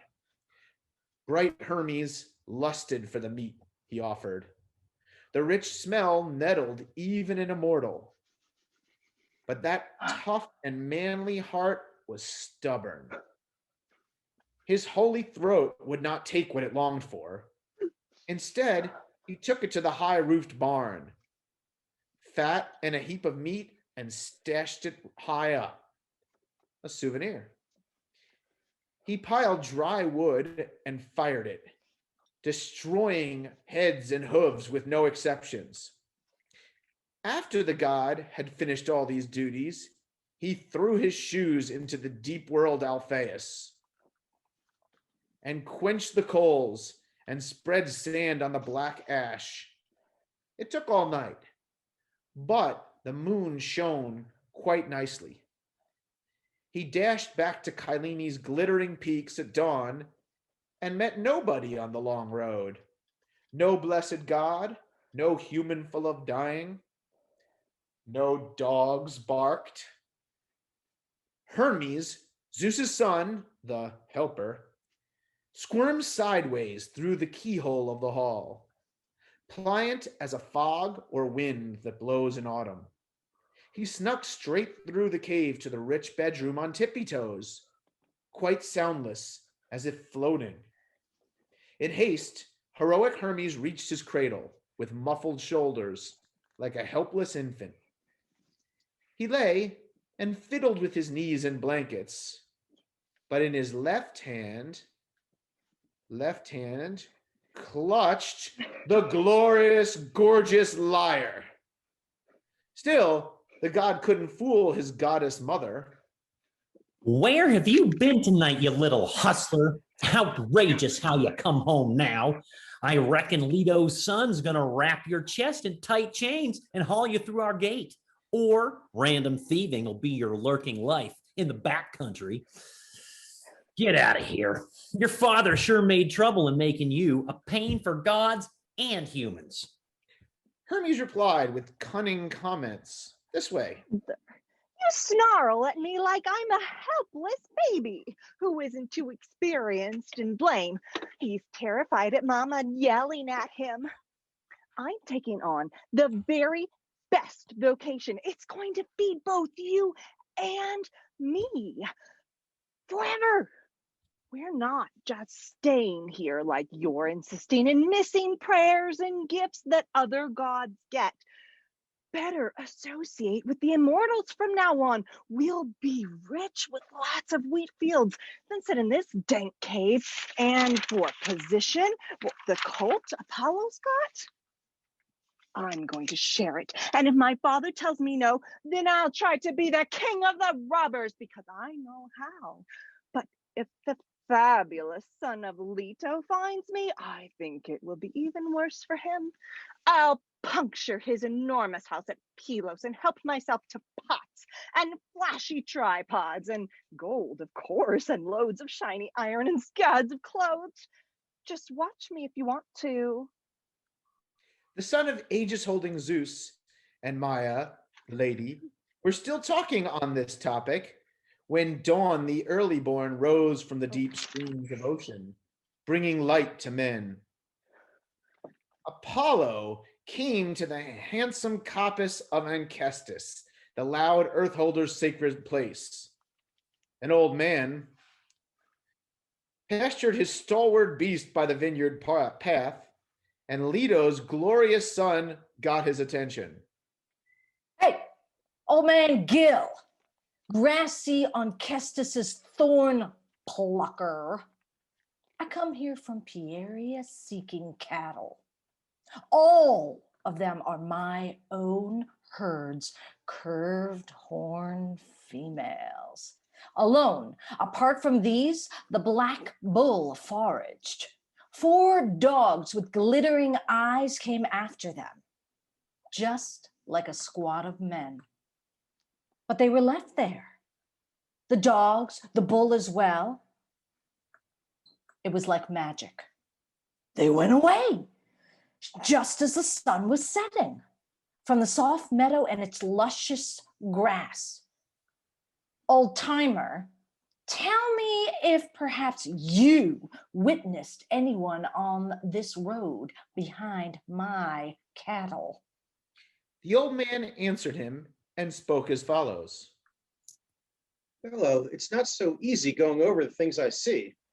A lot of people pass here on crime sprees or else trying to be decent.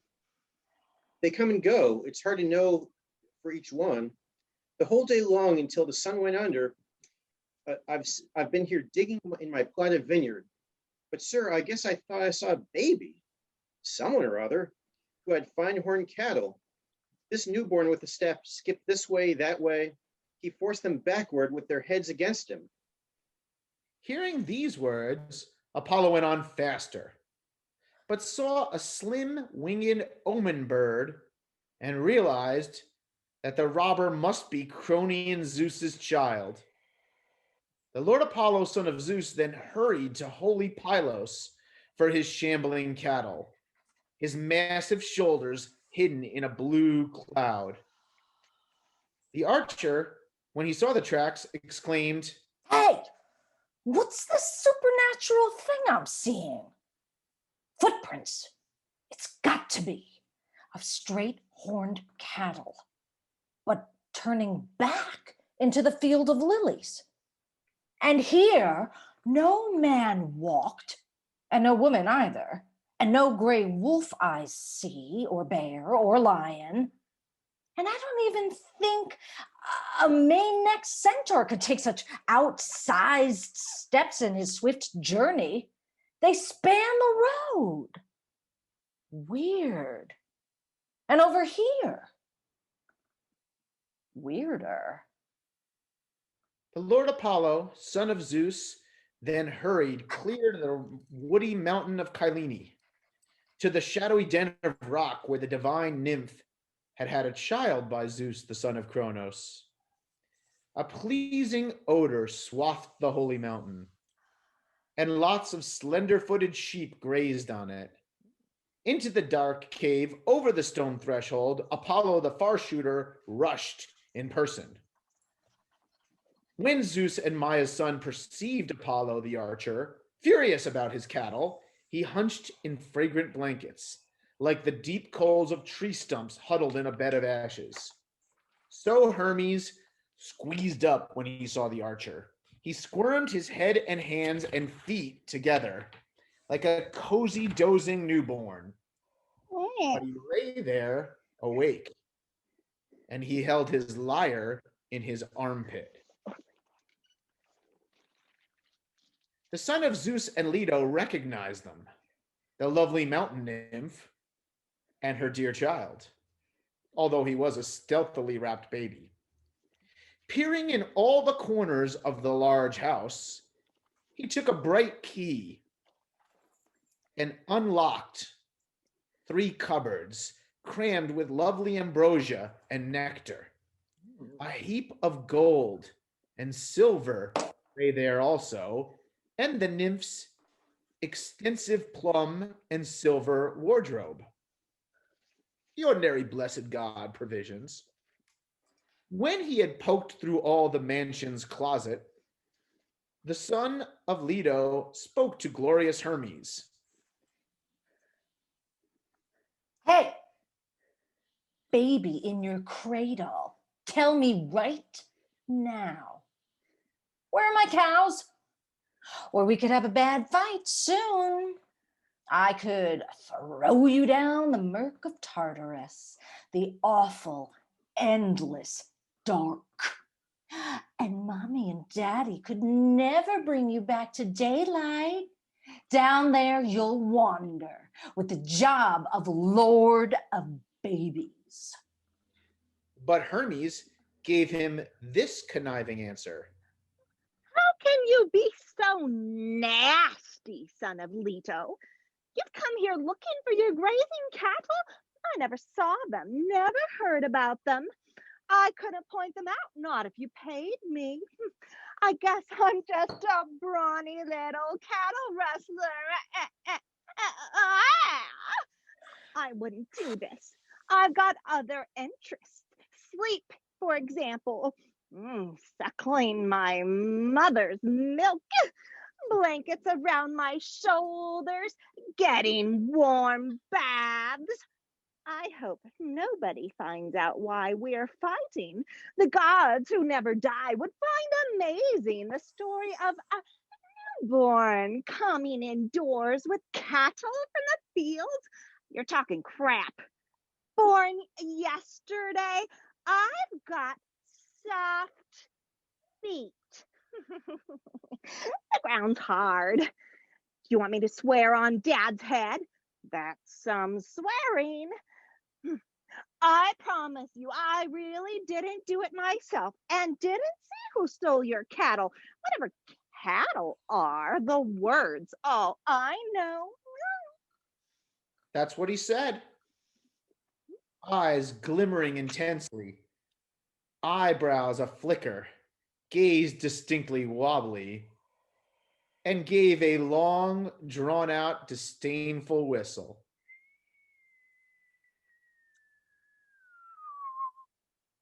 Apollo the far shooter answered, chuckling, Ha!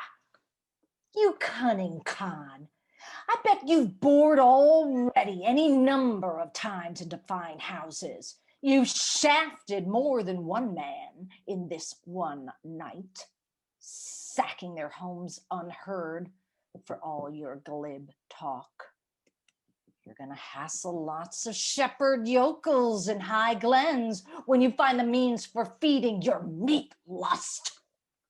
Shaggy sheep and herds of cattle. Come on, unless you want to sleep your last sleep, exit your crib, companion of the Black Knight. Among immortals, you will have honor to be forever known as King of Robbers. Phoebus Apollo spoke and grabbed the baby. Hand hoisted now, the mighty Argos killer pondered his options first. Then shot an omen, a reckless message from a hard-worked belly. Right after this, he gave a sneeze. Apollo, on hearing it, let glorious Hermes drop and sat in front of him, though keen to leave, and launched this mocking discourse at the infant. Don't worry, Zeus and Maia's son in diapers. I still will find my handsome-headed cattle, using these signs and you to lead the way there. He spoke. Quickly, Kylene and Hermes jumped up and eagerly set off, but pushed his blankets up to his ears and hunched his body, saying,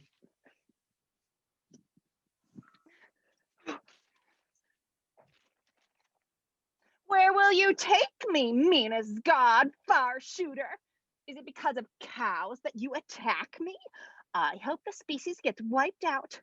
I didn't steal any cows of yours or see them stolen, whatever cows are. I've just heard about them. Let Zeus, son of Kronos, judge between us. When Leto's shining sun and herding Hermes had grilled each other fiercely and distinctly on every point, Apollo showed up truthful. Just measure to arrest the thief, bright Hermes. The Kylenian used tricks and crafty speeches, trying to hoodwink silver-bowed Apollo. But when he found him equally resourceful, he scurried on his journey down the sand tract. The son of Zeus and Leto came behind him. Zeus's resplendent sons rushed to Olympus, its fragrant summit, and their Cronian father, where scales of justice stood at both gods' service. On snowy-peaked Olympus, the immortal and ageless met when gold-throned dawn had risen. Hermes and silver-bowed Apollo stood there before Zeus on his throne. The god who thunders on high addressed these questions to his bright son. Phoebus, a newborn in a herald getup? That's some rich piece of loot. Where'd you get it? A crucial issue for the gods and council. Apollo, Lord Farshooter, snapped back at him. What you're about to hear's important. Though you'd say it's just me who likes to raid things. I've caught this thieving little thug red-handed after I searched through Kyleni's mountains. He's cocky like no god or man I've ever seen. And worse than even all those mortal swindlers. At night, he drove my cattle from their meadow, made off with them along the thundering seaside, straight into Pylos, leaving 2 immense trails. A master's achievement, quite impressive. The black dust showed with its opposing footprints. The cattle walking to the lily meadow.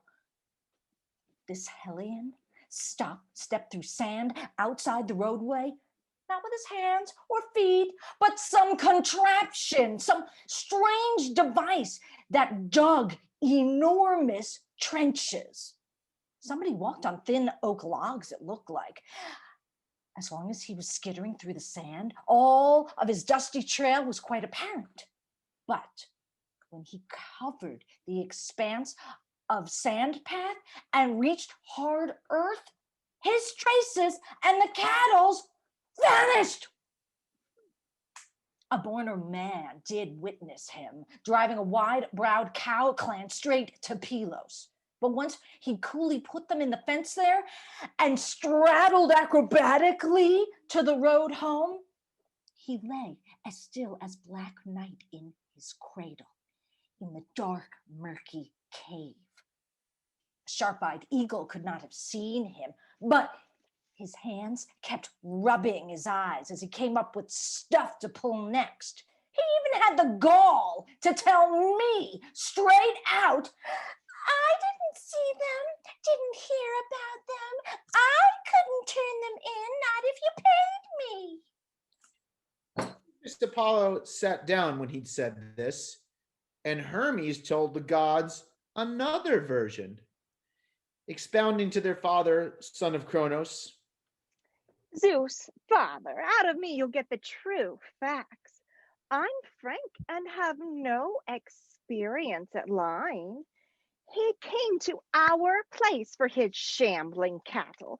The morning sun was barely rising, with no gods there to supervise or witness.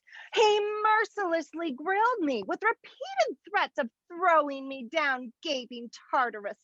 His youth is at the height of gloss and spunk, and I'm a day old. Not that he disputes it. Do I look like a big, strong cattle rustler? Trust me, you say that you're my own dear father. By all I hope to own, I drove no cows home. I didn't cross the threshold, and I mean that. The sun and other gods fill me with reverence. I love you and fear him. You yourself know that I'm not guilty, but I'll swear a great oath by this attractive gate of the immortals and get him someday for this ruthless probing, even though he's stronger. Help me, since I'm little. Wah! The Kylenian Argos killer discoursed, winking. His blanket was displayed across his forearm. Well, What a foxy son. Zeus had a good laugh. The cows got such an expert, slick denial. He told the both of them to work together to find the beasts. Hermes, the guide, could lead them, cutting out all this nonsense, to wherever he'd sneaked the sturdy-headed cows. The son of Kronos ordered. Shining Hermes acted. The Aegis holder's point was made quite swiftly. Now, Zeus's pair of gorgeous children hurried to the fort of Alpheus in sandy Pylos. They reached the fields around the high-roofed stable, where the farm stock took refuge in the nighttime. There, Hermes went inside the rocky shelter and drove the sturdy cattle into the daylight. Leto's son glanced aside and saw the cowhides on a stark rock and questioned Shining Hermes. You sneak! How could you skin this bovine duo? You're a helpless newborn. There's just no denying you'll have amazing strength someday. You haven't got far to grow, Kylian, son of Maya. He spoke, and twisted sturdy ropes of willow, yet on the ground right there, these took root quickly beneath their feet, and intertwining graft-like, slipped over all that wild herd because Hermes, the burglar-brained, connived it. Now, Apollo stared in amazement. The strong Argus killer looked sideways at the ground with glittering eyes, feverishly scheming, then manipulated the archer, glorious Leto's son, adroitly, tough as he was. The lyre sat on his left hand. He poised his pick above, then struck at each string.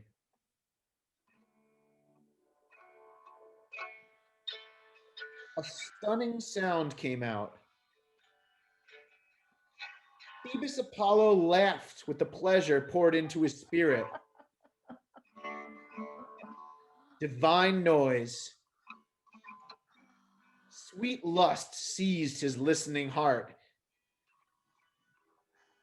Still strumming on his lyre enticingly, the son of Maya took a confident stand to Phoebus Apollo's left. His voice began a pretty prelude, following the lyre's cry. He sang about deathless gods. Oh, deathless gods! And the dark earth. Oh, the dark earth! How they were born. We were born. What portion each was granted. Ungranted portions. The first the son of Maya praised was memory. Oh, memory. And Muse's mother, he was one of hers. Then Zeus's noble child hymned the immortals down from the oldest, one's birth, then another's. The lyre laid on his arm duly rehearsed them. Unbearably, Apollo's spirit craved it. These were the fluttering words he aimed at Hermes. Cow slaughtering prankster, busy friend of feasting. What you've been doing merits 50 cattle. I think we'll reach a nice accommodation shortly. But tell me first, sly son of Maya, did you straight from the womb start working wonders, or did some human or immortal give you this splendid gift and teach you holy singing? This unfamiliar sound is a divine thing. Never till now has anyone learned it. Not even the immortals on Olympus. Only you, swindling son of Zeus and Maya. What art, what anguish-healing music is this? Where does it really come from?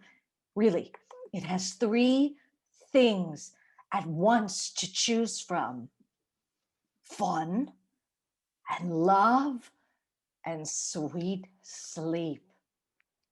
I also serve the muses on Olympus, dances they love, and shimmering strains of music, lush singing, and the flute's alluring cries.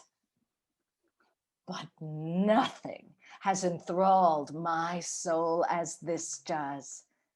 However brilliant young men show at banquets, Zeus's child, your sweet playing is amazing. Young as you are, you've got impressive talents. Sit down, son, and listen, since I'm older. You'll have your fame among the deathless deities, you and your mother. This I'll tell you truly. I swear it by this cornel spear I carry. I'll give you shining gifts and wealth and glory among gods. To the end, I won't deceive you. Hermes replied with calculating comments. Far worker, shrewdly you interrogate me. I don't begrudge you taking up this practice. Today you'll learn. My attitude toward you is really very nice, but you know all this. You, son of Zeus, sit first among immortals. You're brave and strong, and Zeus the counselor loves you. Divine prerogative, and gave you bright gifts. Archer, they say you know from Zeus's own mouth prophecies and divine ranks, all those rulings. Myself, I know from these that I'll be a rich boy. It's up to you. Learn anything you want to. Since it's for harping that your heart now hankers, just strum and sing and have a really great time. It's all on me. But give me credit, pal. Sing nicely, with a grip on your shrill friend here. You know the best words and the way to put them. Don't worry, you can take this into lush feasts, sweet dances, and magnificent processions, a thrill for day and night alike. Whoever pursues this art with talent and discretion will from its voice learn everything to please him. Just play it lightly, gently, intimately. It dodges dismal work. An ignoramus who barges in is going to get an answer that's nothing but a worthless piece of jangling. But you can master anything you're keen to. This is for you, then, Zeus's brilliant son. My calling archer will be free-range cattle who'll strip the grass from horsey plains and mountains. My cows will then get close to bulls in bunches and give me calves of either sex. However competitive you are, don't be so angry. He held the lyre out, and Phoebus Apollo took it and handed back a shining whip to Hermes, ordaining herding. Maia's son received it with glee. He took the lyre in his left hand, Apollo, Lord Farworker, Leto's bright son. His pick tried every string. His hand's work sounded astonishingly sweet. He sang well with it. I'm singing well with it. They turned the cows back to the holy meadow, and Zeus's two extremely handsome children hurried back up Olympus with its snow caps, delighting in the lyre. Zeus in his wisdom was pleased and made them friends. Be friends. The love of Hermes for Leto's son endures, since he bestowed this charming trinket on the archer god, to nestle on his arm for skillful playing. Hermes himself devised another project, the crying of the Syrinx heard from far off.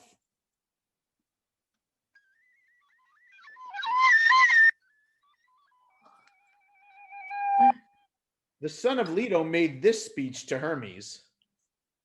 Maya's son, god, and prankster, I'm still fearful that you'll steal back the lyre, plus my bent bow. Zeus has commissioned you to structure trading among the rich Earth's human population. But if you would give a binding oath as gods do, nod then, or call on Styx and forcing river, I would be satisfied and very grateful.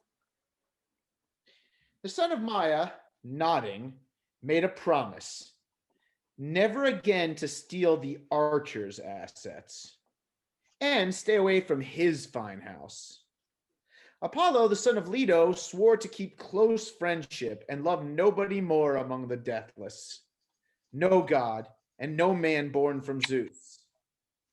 But always, I'll give as well a sign for gods to witness, precious and certain in my soul. One more thing. A splendid staff that governs wealth and luck. 3 gold, 3 leaf to protect you and accomplish all lawful words and authorized endeavors for good.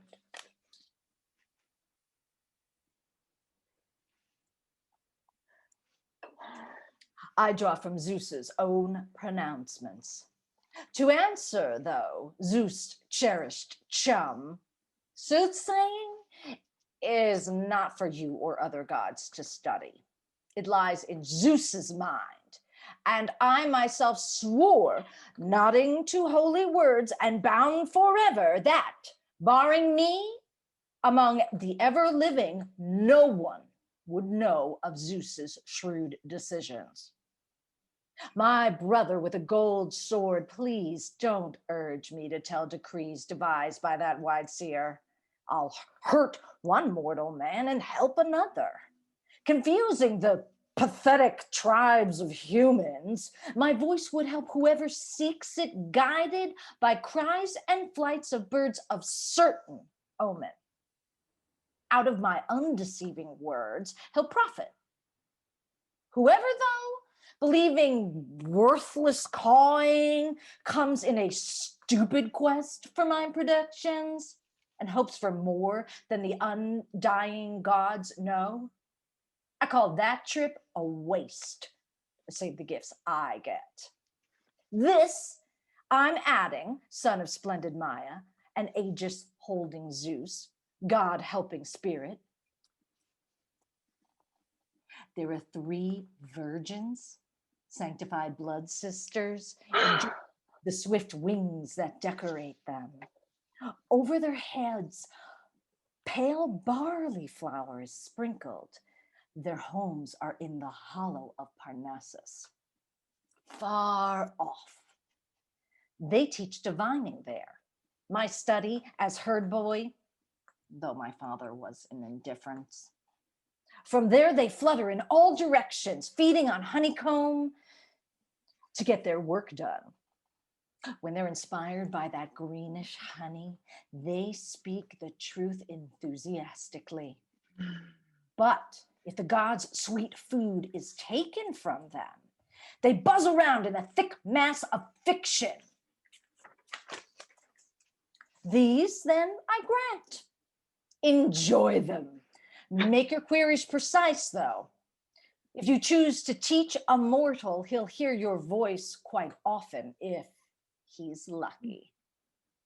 Take the wild shambling cows, too, Maya's son. Care for the horses and the mules with hard loads, lions with bright eyes, boars with glistening teeth, and dogs and sheep.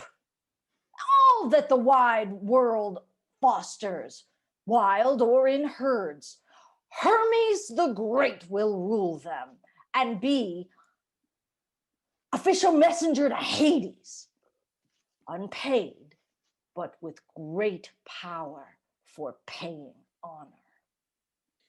So, Lord Apollo loved the son of Maya every which way, and Zeus put in his blessing. Amen. Hermes is with us all, with gods and men.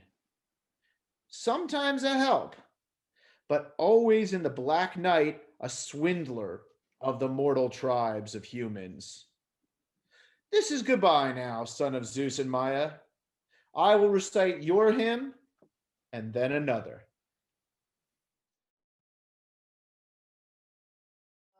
I made the mistake of not taking the sugar out of the sugar cow before doing this. I told you the better video would be the one set up right here. There's sugar everywhere. Oh no, here come the ants. The last of the longer Homeric hymns is the Homeric hymn to Aphrodite, which is also probably the oldest hymn in the collection. They are in whatever order they're in for no particular reason, and so our oldest one is a few poems in. And it is the closest in style and language to the Homeric epics, and was probably written or composed around the same time period. And you'll notice that it treats a similar story. We're dealing with a lot of stories of Troy and the Trojan royal family, and in particular, Anchises. And so this is really, in one way, the origin story of Anchises and Aphrodite's son, Aeneas, who, if you have looked at almost anything about Rome, you'll know that name. And Aeneas, who goes on, who flees Troy after the end of the war, and after his own little sort of Homeric journey, ends up in Italy and founds the eventual Roman people. Even before that, even before the Romans, we have this story of Aphrodite and Anchises coming together and conceiving a son that will be somehow really, really important. And even if we don't have the specifics of that, the Romans sure picked up on it and tied everything back to Aeneas and thus to Aphrodite. So all Romans are descended from a god. There are also a lot of other things, as you've seen in some of the other poems. Some specific locations are mentioned that are, again, places like Cytherea and Cyprus that are very special to this particular goddess, places we know she was worshipped a lot. And we see elements of that worship as the Graces and other nymphs are helping Aphrodite get dressed. That could be a reference to the cult statue being dressed up. And so it's not just a little bit of a love story and a night together. There are still lots of kind of little hints of the potential real religion and ritual involved. And so here is the hymn to Aphrodite.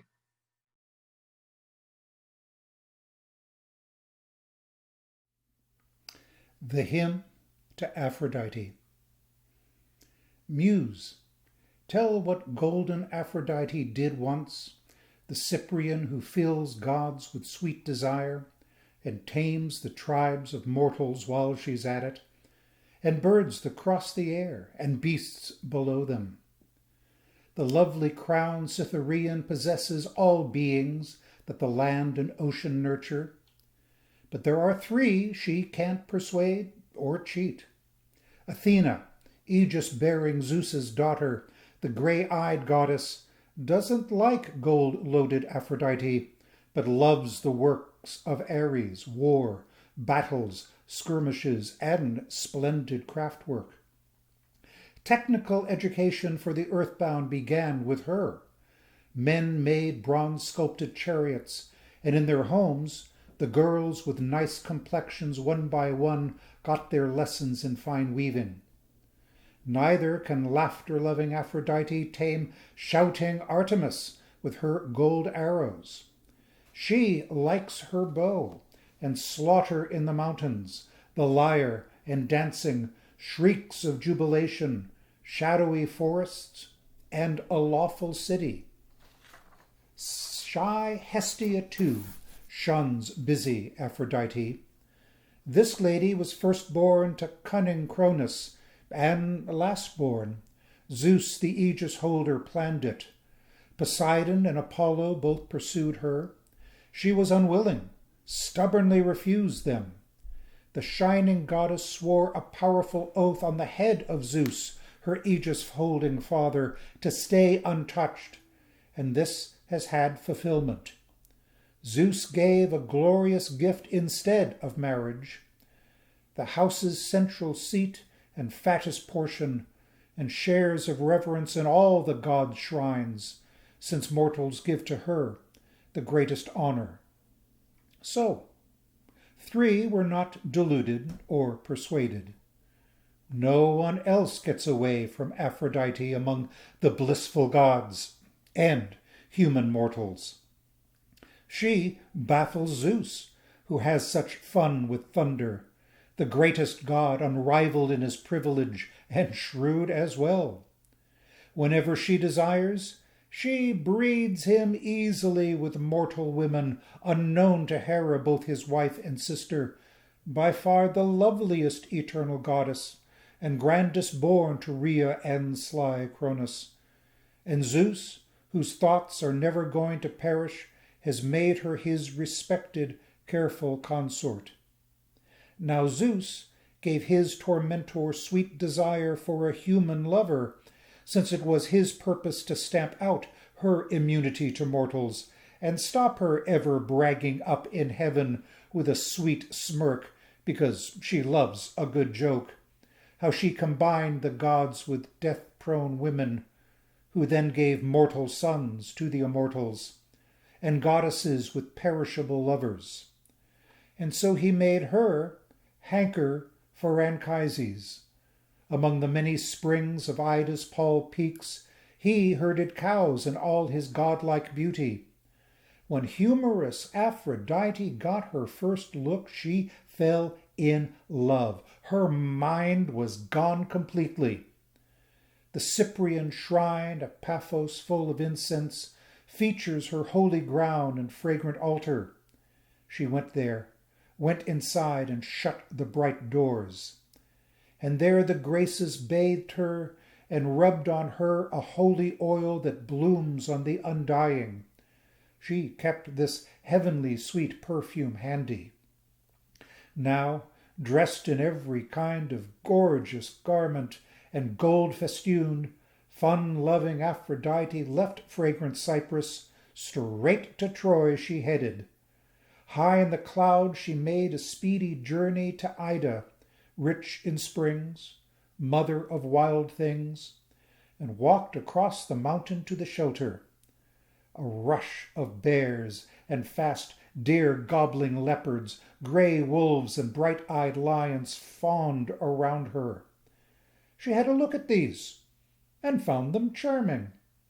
She tossed some lust to make the whole assortment pair off and do it in the shadowy coverts.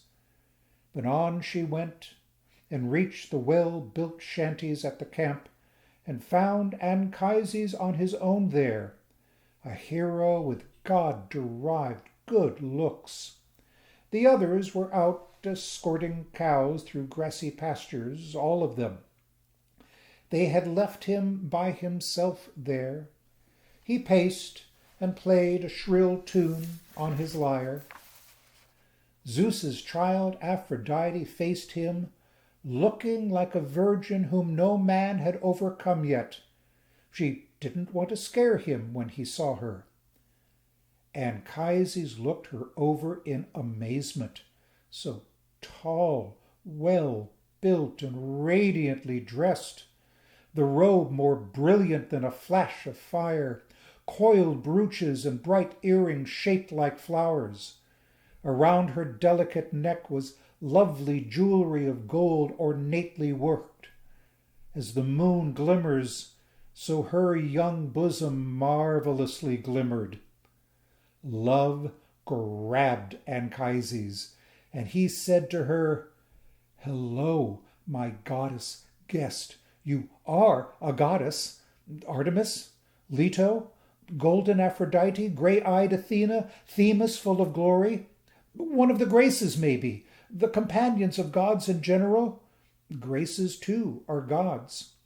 Perhaps a nymph out of some pretty woods, or one who lives right here on this nice mountain with all its stream heads and its grassy meadows.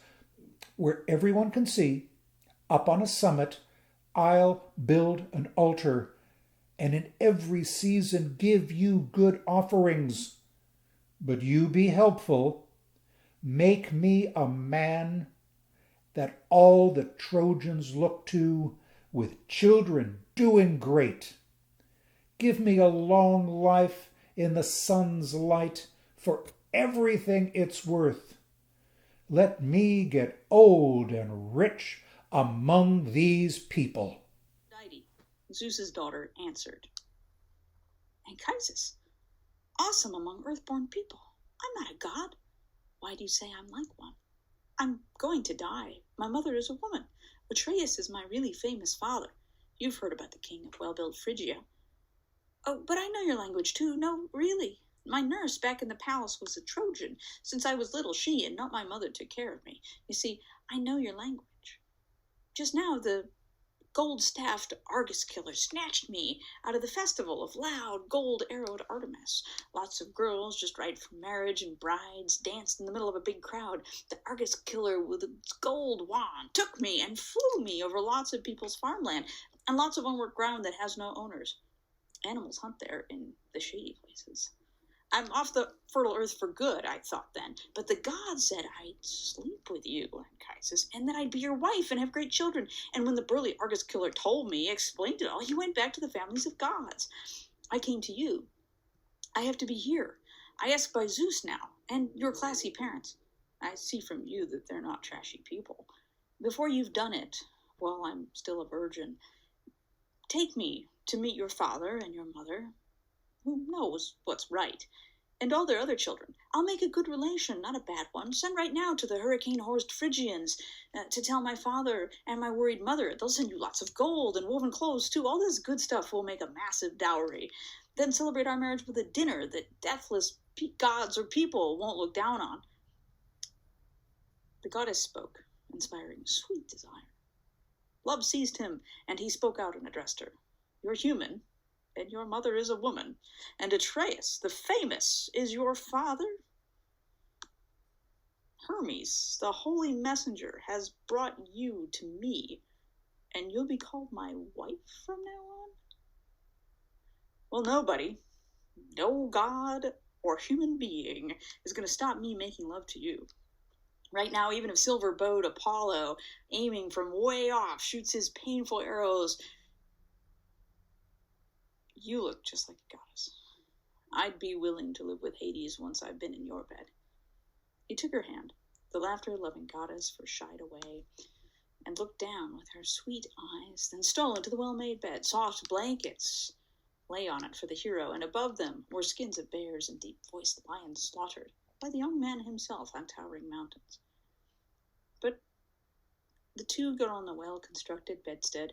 But first he took the shining costume off her, pins, spiral brooches, necklaces, and earrings, undid the belt, and stripped her shimmering clothes and draped them on a chair with silver rivets. Then it was fate and the god's will, and Anchises, a man badly informed, slept with a goddess. But as the shepherds brought their cows and fat sheep back to the shelter out of flowering fields, the goddess poured sweet sleep over Anchises and decked herself again in gorgeous clothes.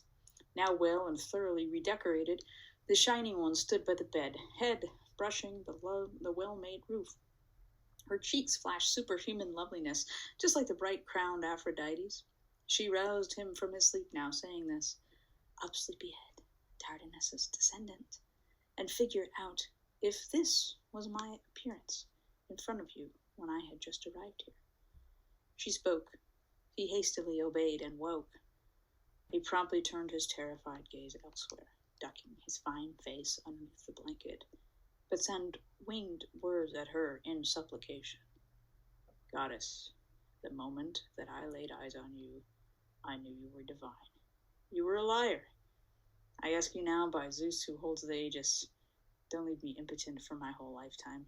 Have pity, since you know a man does badly after he slept with an immortal goddess.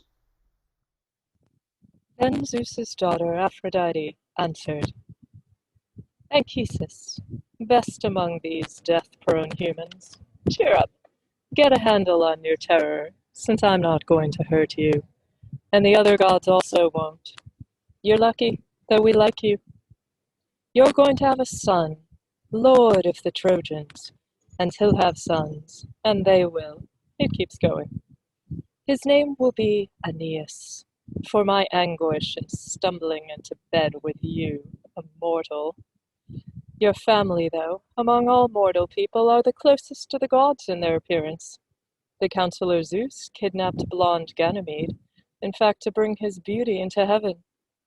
He now pours drinks for gods in Zeus's mansion, and everyone admires his stunning beauty as he takes red nectar from a golden bowl. But Tros was inconsolable, where the amazing storm had whisked his dear son. Day after day he went on howling for him, and Zeus felt bad and gave him compensation, high-stepping horses, transport for immortals. He gave this gift to keep, and sent the killer Vargas as a messenger to tell him his son would be like the gods, ageless and deathless. As soon as Zeus's word came to the father, he mourned no longer. All his thoughts were happy. With glee he rode behind the storm-legged horses. Dawn of the Gold Throne made off with Tithonus, a relative of yours, like the immortals. She went to ask the Black Cloud son of Cronus to stop his death and let him live forever. Zeus nodded to her and gave her what she longed for. But Lady Dawn, the idiot, neglected to ask for youth, the molting off of old age.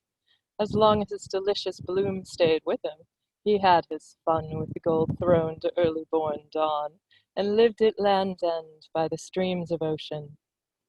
When finally gray hairs trickled into sight out of that handsome chin and scalp of his, the Lady Dawn steered clear of sleeping with him, but kept him in her palace, caring for him, supplying first-rate clothes, food, and ambrosia. When hateful old age got a really good hold, pinned him and kept his arms and legs from moving, she thought it over carefully and then chose. She put him in a room and shut the bright doors. His voice runs pitifully, although no power remains these days in limbs that were so springy. Among the gods, that's not the way I'd have you. I would prefer you not to be immortal. If, as you are, with just these looks and body, you lasted and were known to be my husband, no grief would overwhelm my clever brain. But, as things are, as soon ruthless age will wrap you. It does present itself to every mortal. Destructive pest. The gods themselves just hate it. Among the deathless gods I'll be embarrassed my whole eternal life since I was with you. My tricks and sweet talk got them all. Immortals, forced to be intimate with mortal women. They lived in fearful slavery to my whims. But now my mouth had better not ever open to mention this in heaven. I went crazy, terribly, left my mind somewhere behind me, slept with a man, but beneath my belt, a baby. Him. From the moment that he sees the sunlight, deep-bosomed mountain nymphs will bring him up. They live here in this high and holy mountain, and don't quite rank with mortals or immortals. Their lives are long, the food they ate is holy, and with the gods they dance enticingly. The Silene and the sharp-eyed Argus killer get friendly with them in the deep, pleasant caves. For each one born in oak tree, with a high head, or fir grows in the ground that feeds young manhood. High mountains grow luxuriant with their beauty. Towering they stand, and they are called the precincts of immortals. Humans will not cut them with steel. But when a nymph's death stands beside her, then in the ground her pretty tree first withers. The bark goes rotten, the twigs start falling, and two souls leave the sun's light together. These nymphs will keep my son with him and raise him, and when he gets to be a gorgeous young man, the goddesses will bring him here to show you. But just to let you know what I myself plan, In 4 more years, I'll come and bring him with me. And when you have a chance to see your child, you'll be so pleased, since he'll be heavenly looking. Then take him right away to windy Ilion, and if some human mortal ever asks you what mother had your dear son in her belly, remember and just tell him what I tell you. It was some pretty nymph, or that's what I heard. They live here in this forest-covered mountain. If you get stupid, though, and start and brag and tell them how you made love to rich-crowned Aphrodite, the angry, smoldering bolt of Zeus will hit you. That's all. Make sure you keep it to yourself now. Don't say my name, but think of the god's anger. Thus, winding up, she dashed to windy heaven. Joy, goddess ruling over well-built Cyprus, I've made a start with you. Now, here's another.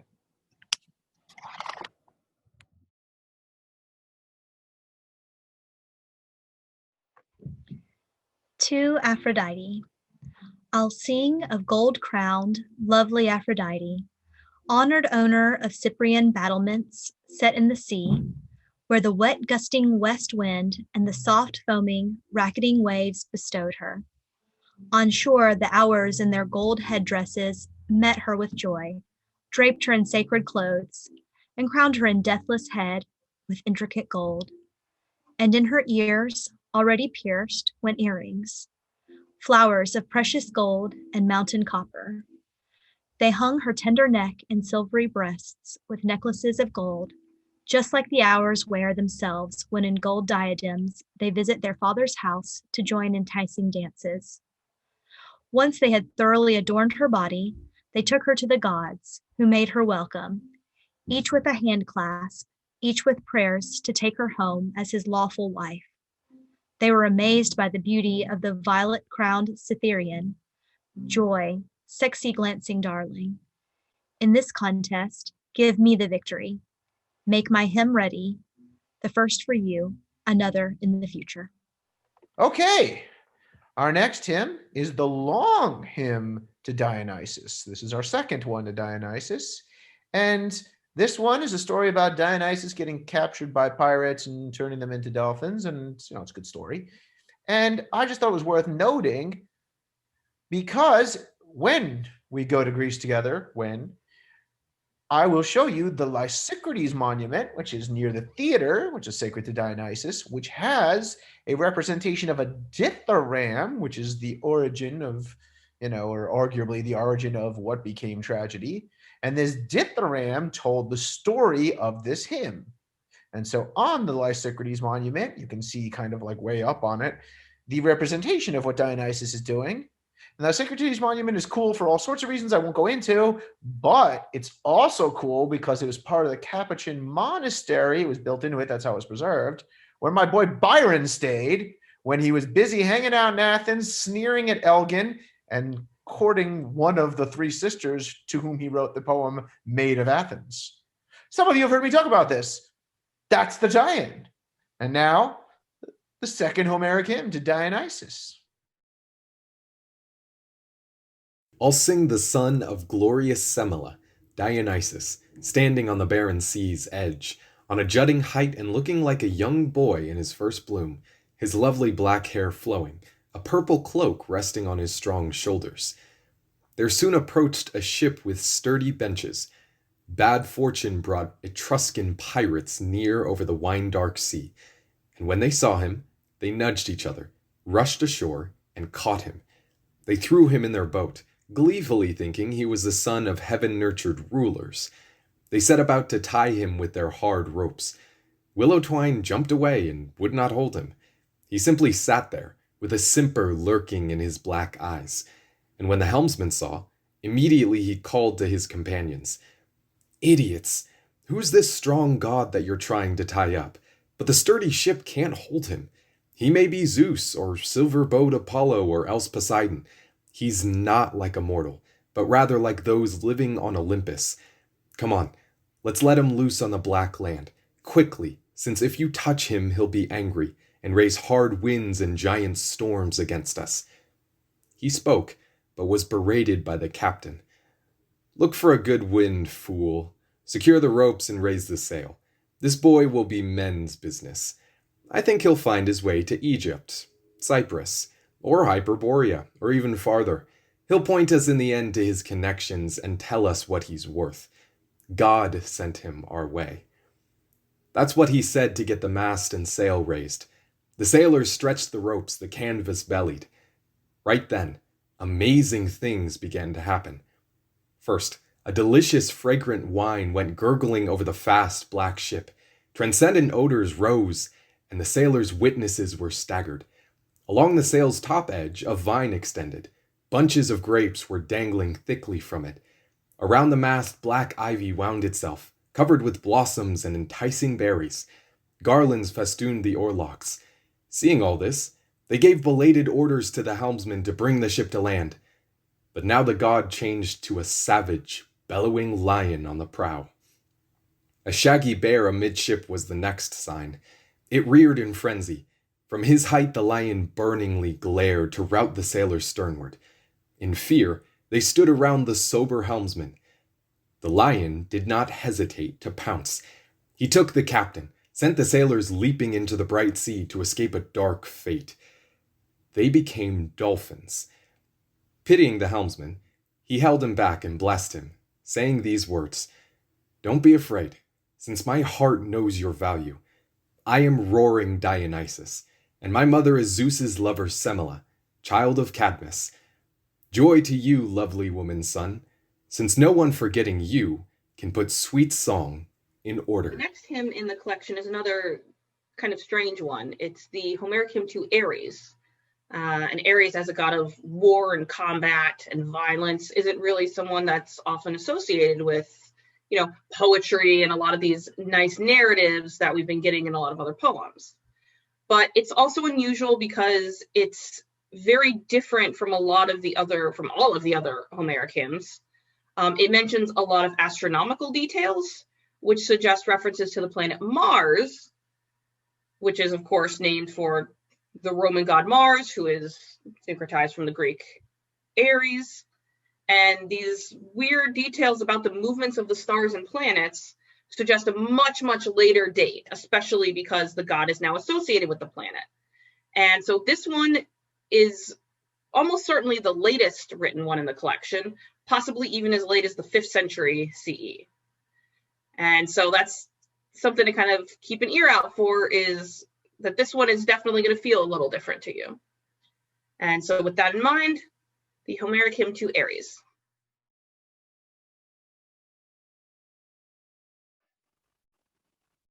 Gold-helmeted, strong Ares, chariot mounted, hard in your wheel, hand, shield, and spear, bronze armored, staunch city savior, bulwark of Olympus, father of victory, helper of Thymus, tyrant to enemies, leader of good men, king over manliness, your fiery globe whirls among the 7 planets' tracks, your horses blazing forever over the 3rd orbit. Hear me, ally of mortals, maker of fine youth, rain gently from on high into my being, brightness and martial strength. Let me have power to shake out of my head the bitter panic, defeating with my mind my soul's false impulse, and yet keep down the temper that provokes me toward icy strife. But blessed God, give courage, the kind that lives in peace among the mild laws, away from combat and death's savage demons.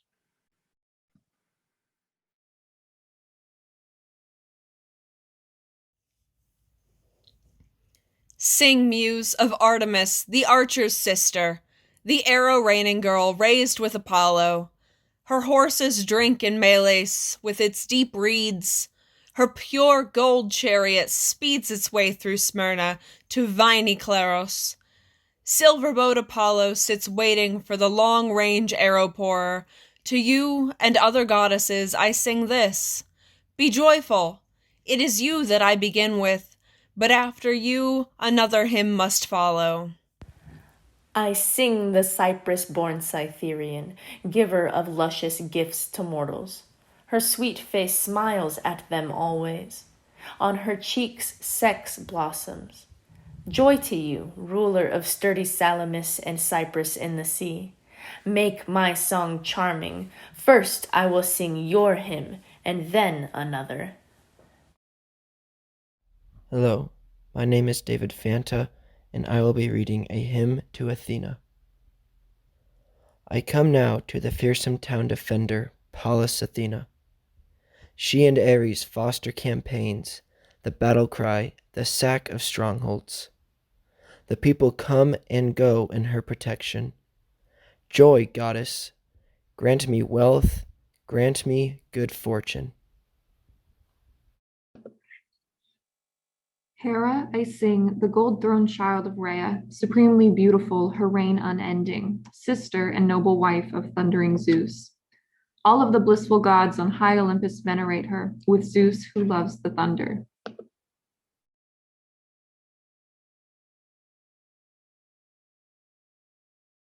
To Demeter. Demeter, I begin, dread bright-haired goddess, Persephone also, her exquisite daughter.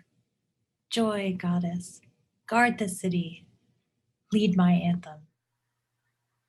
The Homeric hymn to the Mother of the Gods is an interesting one because it's not directed to a specific goddess necessarily, but a title. And this title, Mother of the Gods, leaves a little ambiguity. Who is the Mother of the Gods mentioned? It could very well be Rhea, the Titan who was the mother of many of the Olympians. But some of the images, in particular the musical instruments mentioned, suggest the Eastern goddess Cybele, who was brought into the Greek pantheon and treated as kind of the great mother goddess. And so either way, it's not a very long hymn, but it's got a lot of this sort of nature imagery, the idea of a procession, wild animals, that whoever it is meant to represent, we can see a lot of these similarities across characters in this, again, sort of very prominent role. And so, the hymn to the Mother of the Gods. The mother of gods and mortals, sing her, muse, daughter of powerful Zeus, with your clear voice. Drums, castanets roar for her pleasure, flutes cry. Lions and wolves with bright eyes howl and bellow. Echoing mountains, shaded stream beds charm her. You my song greets, and all the goddesses. I'm so honored to be able to recite to you the 15th of the Homeric hymns that honors the lion-hearted Heracles, one of the greatest Greek heroes amongst those that served the gods. Heracles I'll sing, the Zeus-born best of mortals. Alcmene, who was cloud-dark Zeus's lover, gave birth to him in Thebes with its fine plazas. Over the endless earth and sea he wandered, at first at Lord Eurystheus' orders. Violence he often brought and often suffered. Snowy Olympus is his lovely home now. He lives in joy with youth, slim-ankled consort. Goodbye, Lord Zeus' son. Grant skill and riches.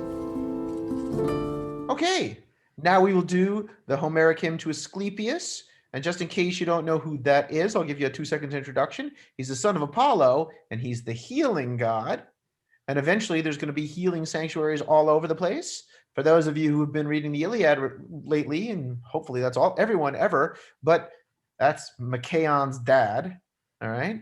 And for those of you who may be thinking like, oh, well, who's Asclepius in the grand scheme of things? He, according to some, is blasted to death for bringing someone back from the dead, which then sets a chain reaction because Apollo gets pissed, and then he kills a Cyclops, and then Zeus gets mad at him, and then everything kind of leads up to him living with Admetus, which sets up the play Alcestis, which I know some of you have read. And then I'll just say, because I think it's important, Asclepius is kind of like a nice, gentle god who takes care of people. He reminds me of in some ways of a certain, I don't know, generous son of a god who ends up being important.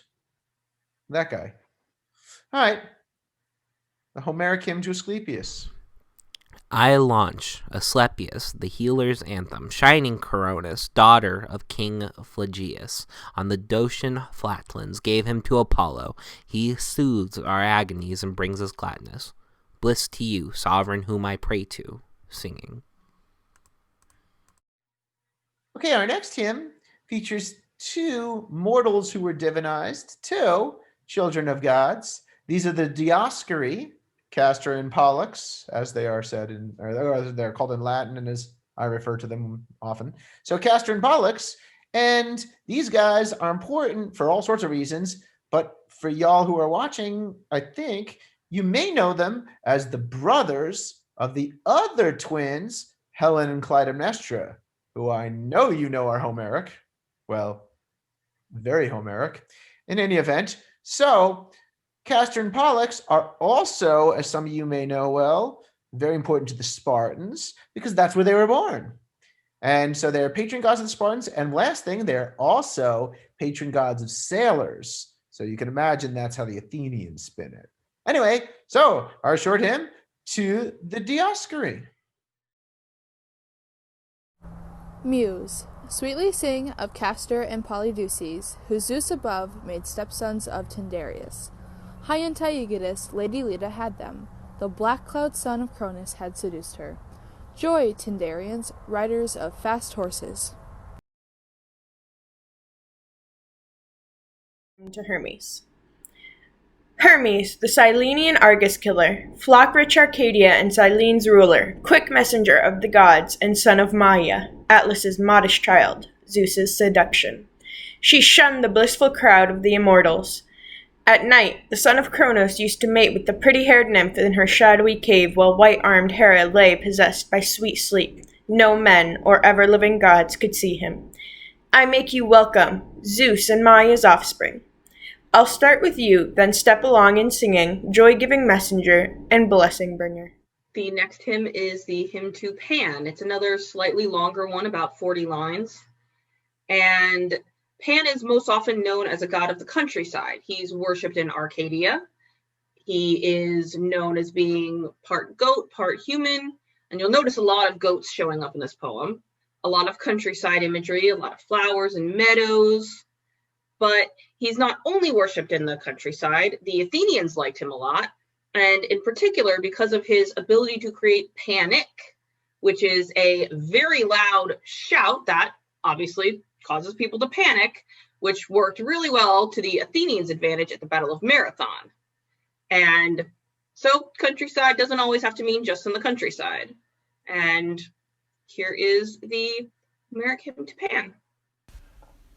Muse, tell me of the cherished son of Hermes, goat-hoofed, goat-horned, glad uproar, Pan, who ranges with dance-delighted nymphs through groves and fields.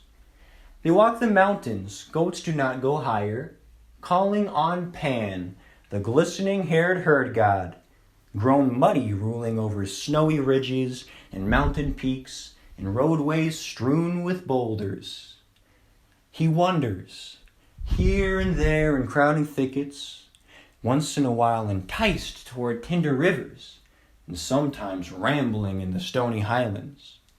He climbs the peaks, the flocks show in the distance. Often he lopes along the gleaming massifs, or chases wild things on the lower ridges, sharp-eyed for prey.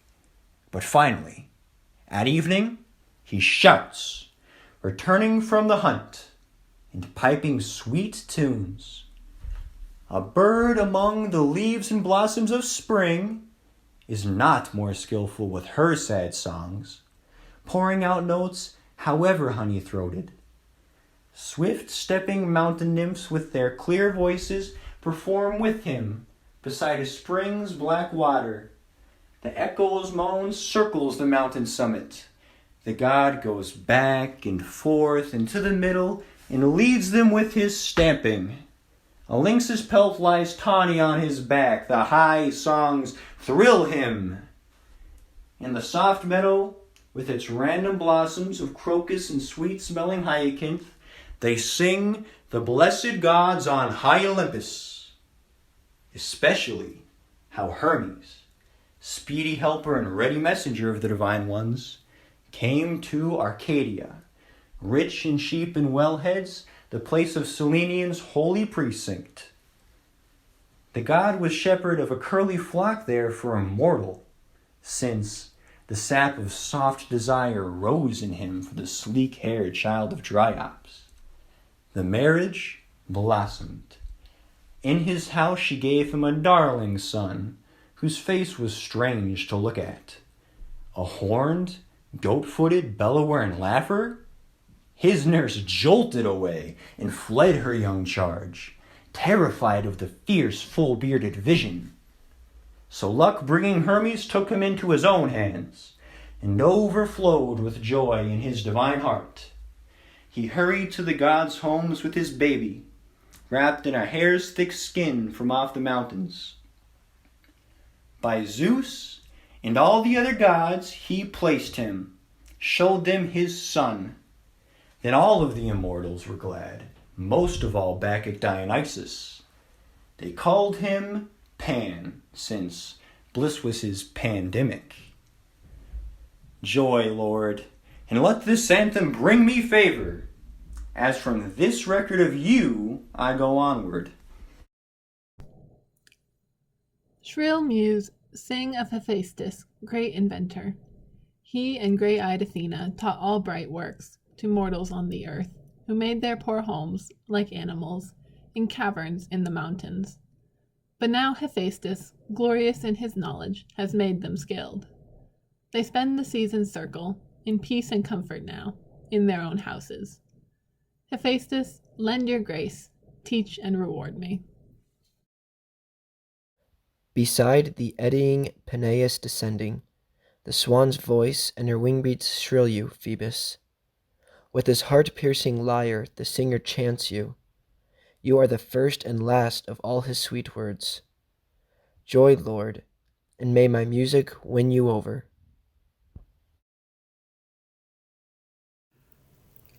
I start to hymn the splendid god Poseidon, sea lord, shaker of land and barren water, master of Helicon and spacious Aegae.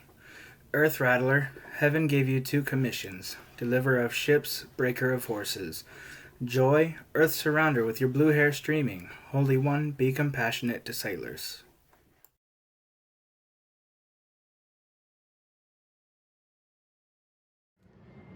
Hymn 23, Hymn to Zeus. Zeus I will hymn, the greatest and the noblest, wide-seer, king, fulfiller, who converses closely with Themis as she leans in toward him. Matchless, world-watching Cronian, be gracious. Hestia, keeper of the Lord far-shooter Apollo's holy house in splendid Pytho, with smooth anointment flowing through your hair, come to this house, draw near it, with like-minded, shrewd Zeus, and lend your favor to my singing. I now strike up the Muses, Zeus, Apollo. Apollo the far-shooter and the Muses have given earth its singers and its harpers, and Zeus its kings. A man the Muses cherish, prospers. A voice flows from his mouth like honey. Joy, Zeus's children, honor what I sing you. I'll tell your story, then another after. This is for ivy-crowned, loud Dionysus, glorious Semele and Zeus's bright son. Sleek-haired nymphs took him from his kingly father, into their arms, devoted foster mothers in Nisa's hollows. As his parent wished it, he grew, the gods' peer, in a fragrant grotto.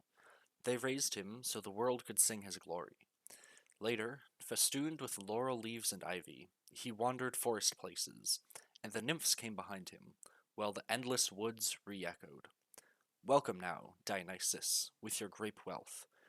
Bring us in joy to see this season next year, and to the years to come in their abundance. To Artemis. Artemis I sing, golden-weaponed, shouting hunter, shy, arrow-raining virgin, shooter of stags, the sister of Apollo of the golden sword. On shadowy mountain slopes and windy summits, she loves to stretch her pure gold bow in hunting, sending out painful arrows. great peaks tremble high overhead, the shady forest bellows terribly with the deaths in it. Earth shudders the fishful sea as warrior-hearted she massacres wild beasts on every side. But when the keen-eyed arrow pours had her fill of fun, then she unstrings her bent bow. She comes to wealthy Delphi, to the great house of Phoebus, her dear brother, where she guides the sweet steps of the Muses and the Graces. She hangs her arrows and her arching bow up, and covered now in lovely clothes and jewelry, she leads the dance from which immortal voices hymn pretty ankled Leto, whose 2 children are the best among the gods in thought and action. Joy, Zeus and beautiful Leto's children. First I will sing of you, and then sing onward.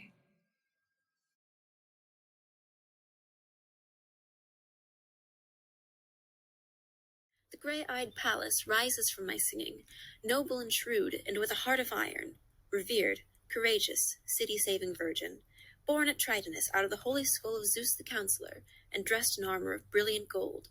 Awe seized the gods who saw it. From the divine head of the aegis holder, from Zeus's forehead in a rush she vaulted, shaking her sharp spear. Great Olympus spun frighteningly from the grey-eyed young girl's power. The earth around her screeched, the sea was shaken to froth of purple waves, but soon it halted. Hyperion's bright sun stopped his rushing horses of the whole long time it took the girl to strip off the god-sized armor from her holy shoulders.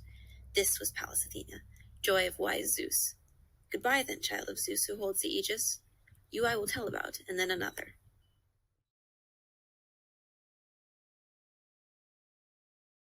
To Hestia.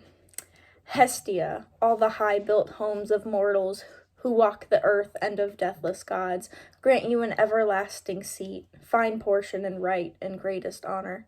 In your absence there are no mortal banquets. You are offered a honey-sweet libation first and last. Come, Zeus and Maia's son, Argus destroyer, luck-bringer, messenger with your gold staff. Live with her in this bright house, in close friendship. Join with sweet, modest Hestia and help us. Be generous, you both know earth's heroics. Come aid the minds and muscles of earth's people. Cronus's daughter, joy!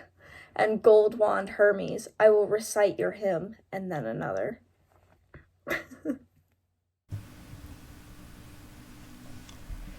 To Earth, mother of all things. I'll sing of Earth, life's mother, the rock founded, oldest god and the feeder of creation. Whatever walks bright land, whatever paddles the sea or flies, your wealth alone provides for. You give lush fields and lovely children, lady. You give and take the livelihood of humans. Whoever your heart honors with its kindness is happy. All things lavishly are his. Crops weigh his fields down, cattle crowd his meadows, and fine possessions overflow his mansion. Earth's favorites rule by good laws over cities of lovely women. Splendid wealth attends them. Their sons thrive in exuberance and pleasure. Their joyful virgin daughters leap and scamper in flowered draped troops on softly blooming meadows. This is your favor, holy, generous goddess. Joy, mother of gods and starry heaven's consort.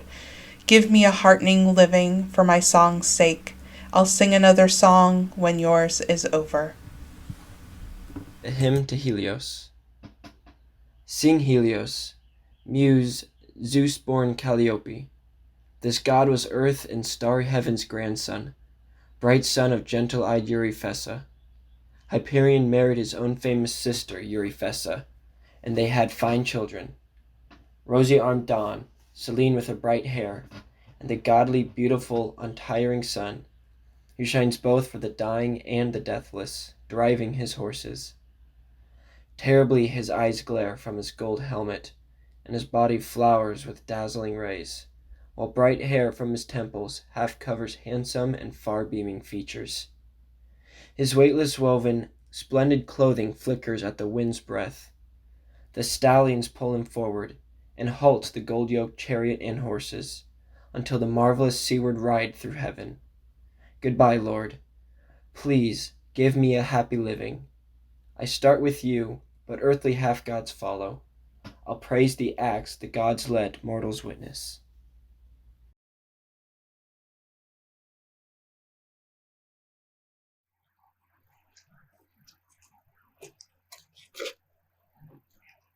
To Selene.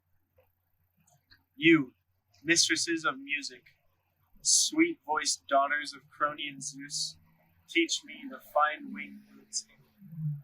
Straight down from her undying face in heaven, her beams roll over earth. Great beauty rises and radiates.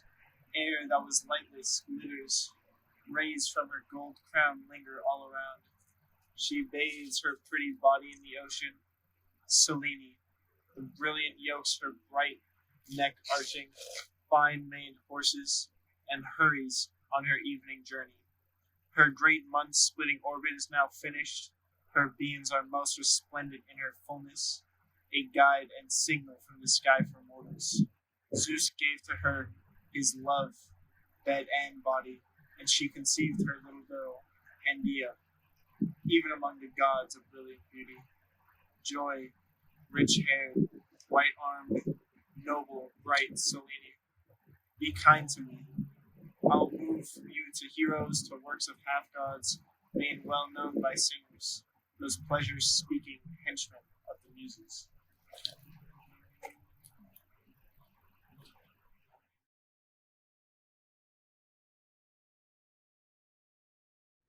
Coy muses, tell of Zeus's shining children, Tyndarean sons of slender-ankled Leda, horse-tamer Castor, blameless Polydeuces. She joined in love with Zeus of the black cloud. Then, under Taygetus' towering reaches, she gave them birth.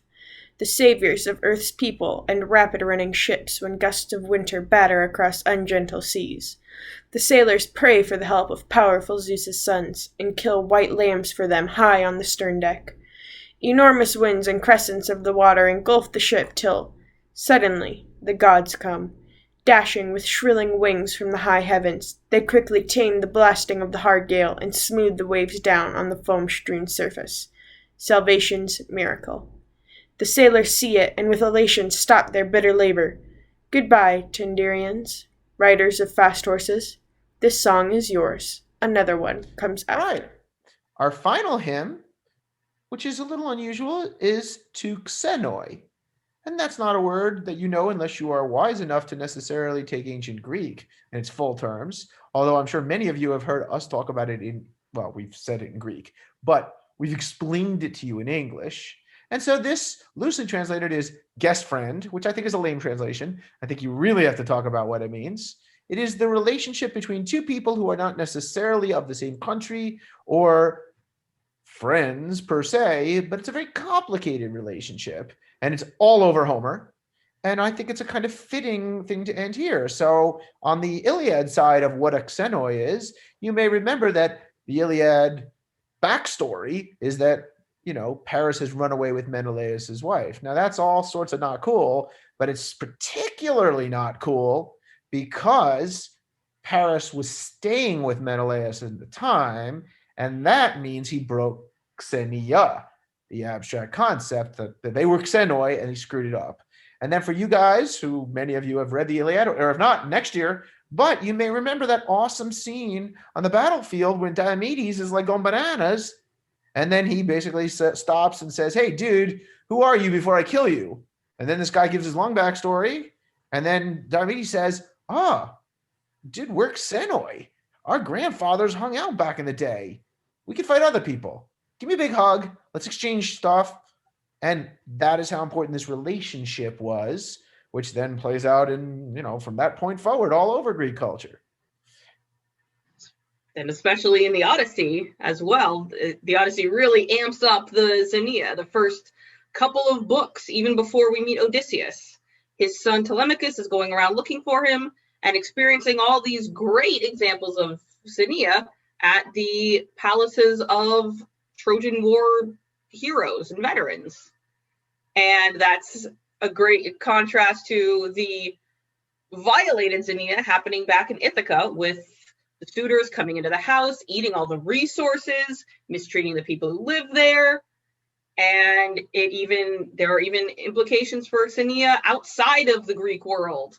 These Cyclops, of course, out with his sheep for the day, comes home to find a bunch of people in his home eating his cheese. And, does it count if he's not human? Does it count if it's not in Greece? Odysseus should know better. He's Greek, but maybe it doesn't count. And so it's not just straightforward, be nice to everybody, but as a social contract, when do you have to adhere to this? When is it important? And are you justified in killing someone who comes into your home and eats your food, whether you're Polyphemus or Odysseus? And it's really something that it's as you said to begin with, it's a nice way to end this poem, as we are all here as Xenoi. Or Philoi.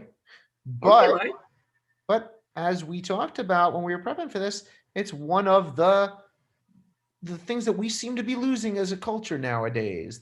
How do you properly treat people you don't know? So I think it's a nice, thoughtful way to end. It's just coincidentally the end, but it is a good way to work at the end, because I think as a culture we need to work on this, period. So this is something the Greeks can give us. So anyway, our final hymn to the Xenoi.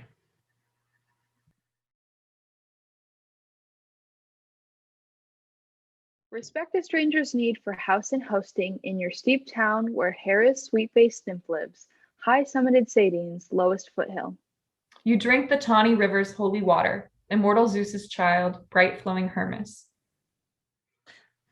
Thank you. That was the Homeric hymns, and we really appreciate you guys being here and supporting the Homerathon. This is now year 4, and 2 of them have been under this godforsaken pandemic. So, we're doing really well. We're going to all pray to Asclepius that next year we're gonna do this for real, as it should be.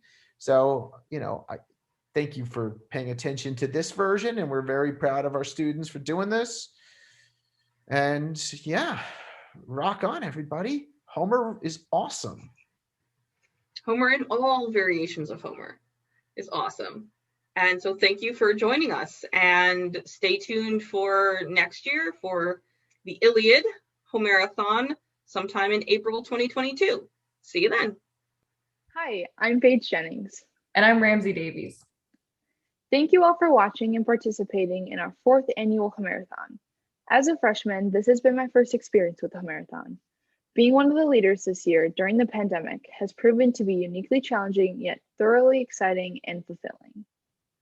Like my partner Paige, this is my first Homerathon as a leader. I've been so proud of our current team this year for all their efforts and commitment. We're especially grateful to our advisors, Professor Hart and Professor Lippman, for their guidance.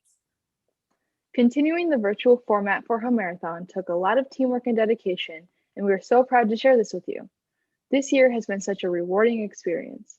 I look forward to next year when we can celebrate Homerathon live and in person. I would like to extend a special thank you to past leaders Brooke Mott, Nicole Brady, and Ellie Churchill for reading this year and for establishing the tradition of Homerathon here at UNL. We'd also like to thank Ellen Kratzer and Cameron Ramsey for putting together our website and compiling all this awesome reader footage. Of course, this event would not be possible without the support of our UNL community. To all of our guest readers, thank you so much for your enthusiasm and time. We hope to see you all in person at Homerathon 2022, the Iliad.